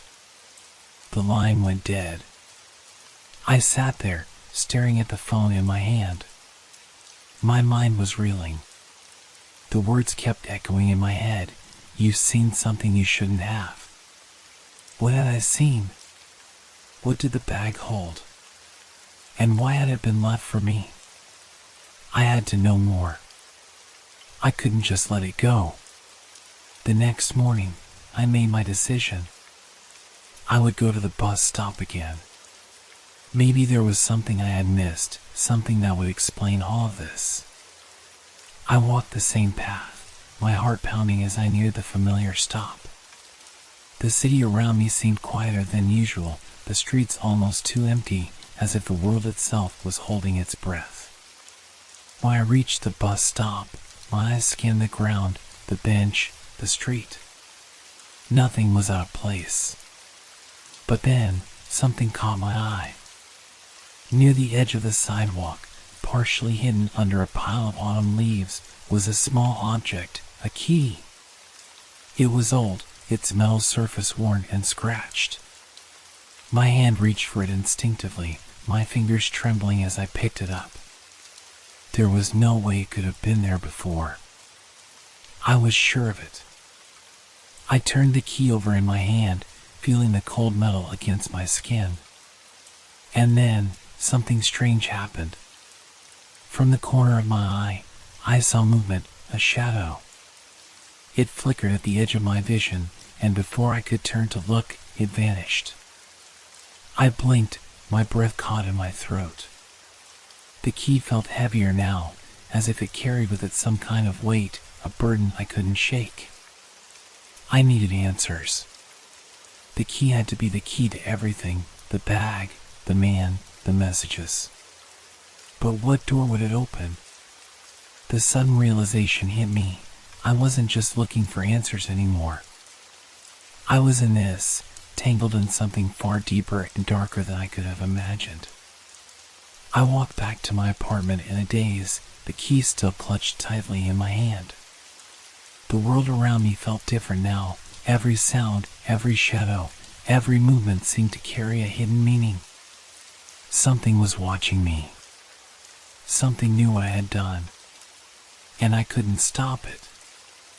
I was already too far in. The key had opened a door, and now I had no choice but to walk through it. The following days were a blur, my every waking moment consumed by the feeling of being watched. The key felt heavier with each passing hour, like a weight I couldn't shake. The world seemed to grow more distorted, more surreal. The streets that once felt familiar now appeared unfamiliar, as though they had shifted overnight. I tried to go about my daily routine, but nothing felt right. The moment I stepped outside, I felt eyes on me, hidden, lurking, always just out of reach. The bag, the key, the messages, they were all connected, tied to something I couldn't understand. And every time I tried to let go, to forget about it, the mystery pulled me back in, deeper and deeper. I couldn't escape it. On the 5th day, as I stood in front of the mirror, staring at my reflection, I saw something small but unmistakable. A dark mark, almost like a bruise, had appeared just behind my ear. It wasn't there the day before, and I couldn't understand how it had gotten there. It wasn't painful, but it felt wrong. The thought of the key, the one I had found at the bus stop, haunted me. There was no way I could ignore it any longer. The key was the link, the key to unlocking whatever twisted reality I had found myself in. But where did it belong? What was I supposed to do with it? As if answering my unspoken question, my phone buzzed. My stomach dropped. I knew what it was before I even looked at the screen. Another message. I hesitated. This time, I didn't pick it up immediately. But curiosity got the better of me, and I opened it. The message was short, simple, and chilling. You should have never found the key. It belongs to us now. You won't be able to undo what you've done. I froze, my heart pounding. I dropped the phone in shock, the sound of it hitting the floor barely registering as my mind reeled. It belongs to us now. The words echoed in my head. What did it mean? Who was us? I bent down slowly to pick up the phone, my hands shaking uncontrollably. There was no time to waste. I couldn't let this go. I had to find out what the key unlocked. Without thinking, I grabbed my coat and rushed out the door, the key still clenched tightly in my hand. The air outside was colder than I remembered, the sky overcast, and the streets felt emptier, more oppressive. I made my way to the bus stop again, the place where it all began. But when I arrived, I found something I hadn't expected. The bus stop was gone. Not just empty, but completely vanished, as if it had never existed. The ground where the bench had been was smooth, unmarked, like the spot had been erased from memory. My breath caught in my throat. How was this possible? I had been here countless times before. It was real, it had to be. I looked around in a panic, feeling the weight of the key in my pocket, pressing against my side like it was burning. Where had the bus stop gone? Where was I supposed to go? And then I heard it.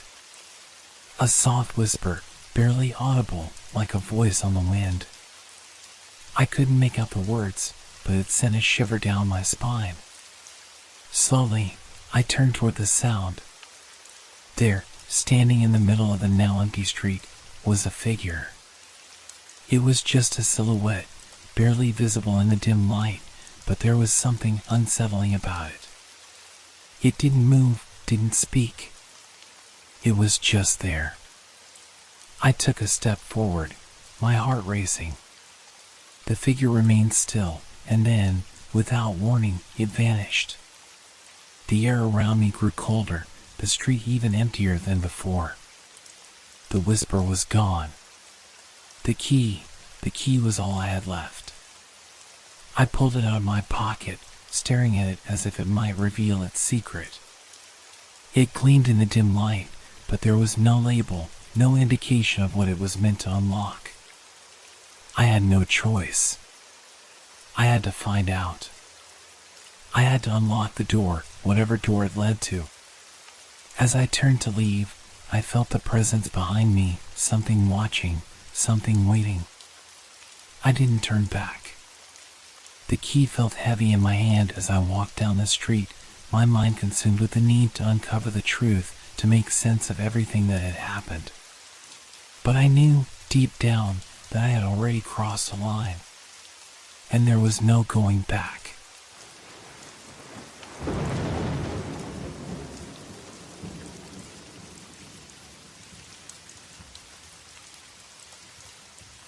Thank you for making our stories part of your relaxation time.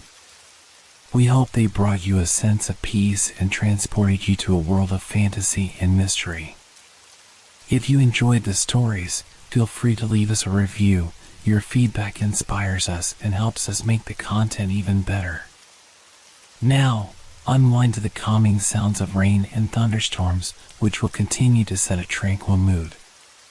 Let these sounds carry you gently into the realm of dreams. Don't forget to like our page if you haven't yet. Wishing you a restful night's sleep. Relax, rest well, and good night.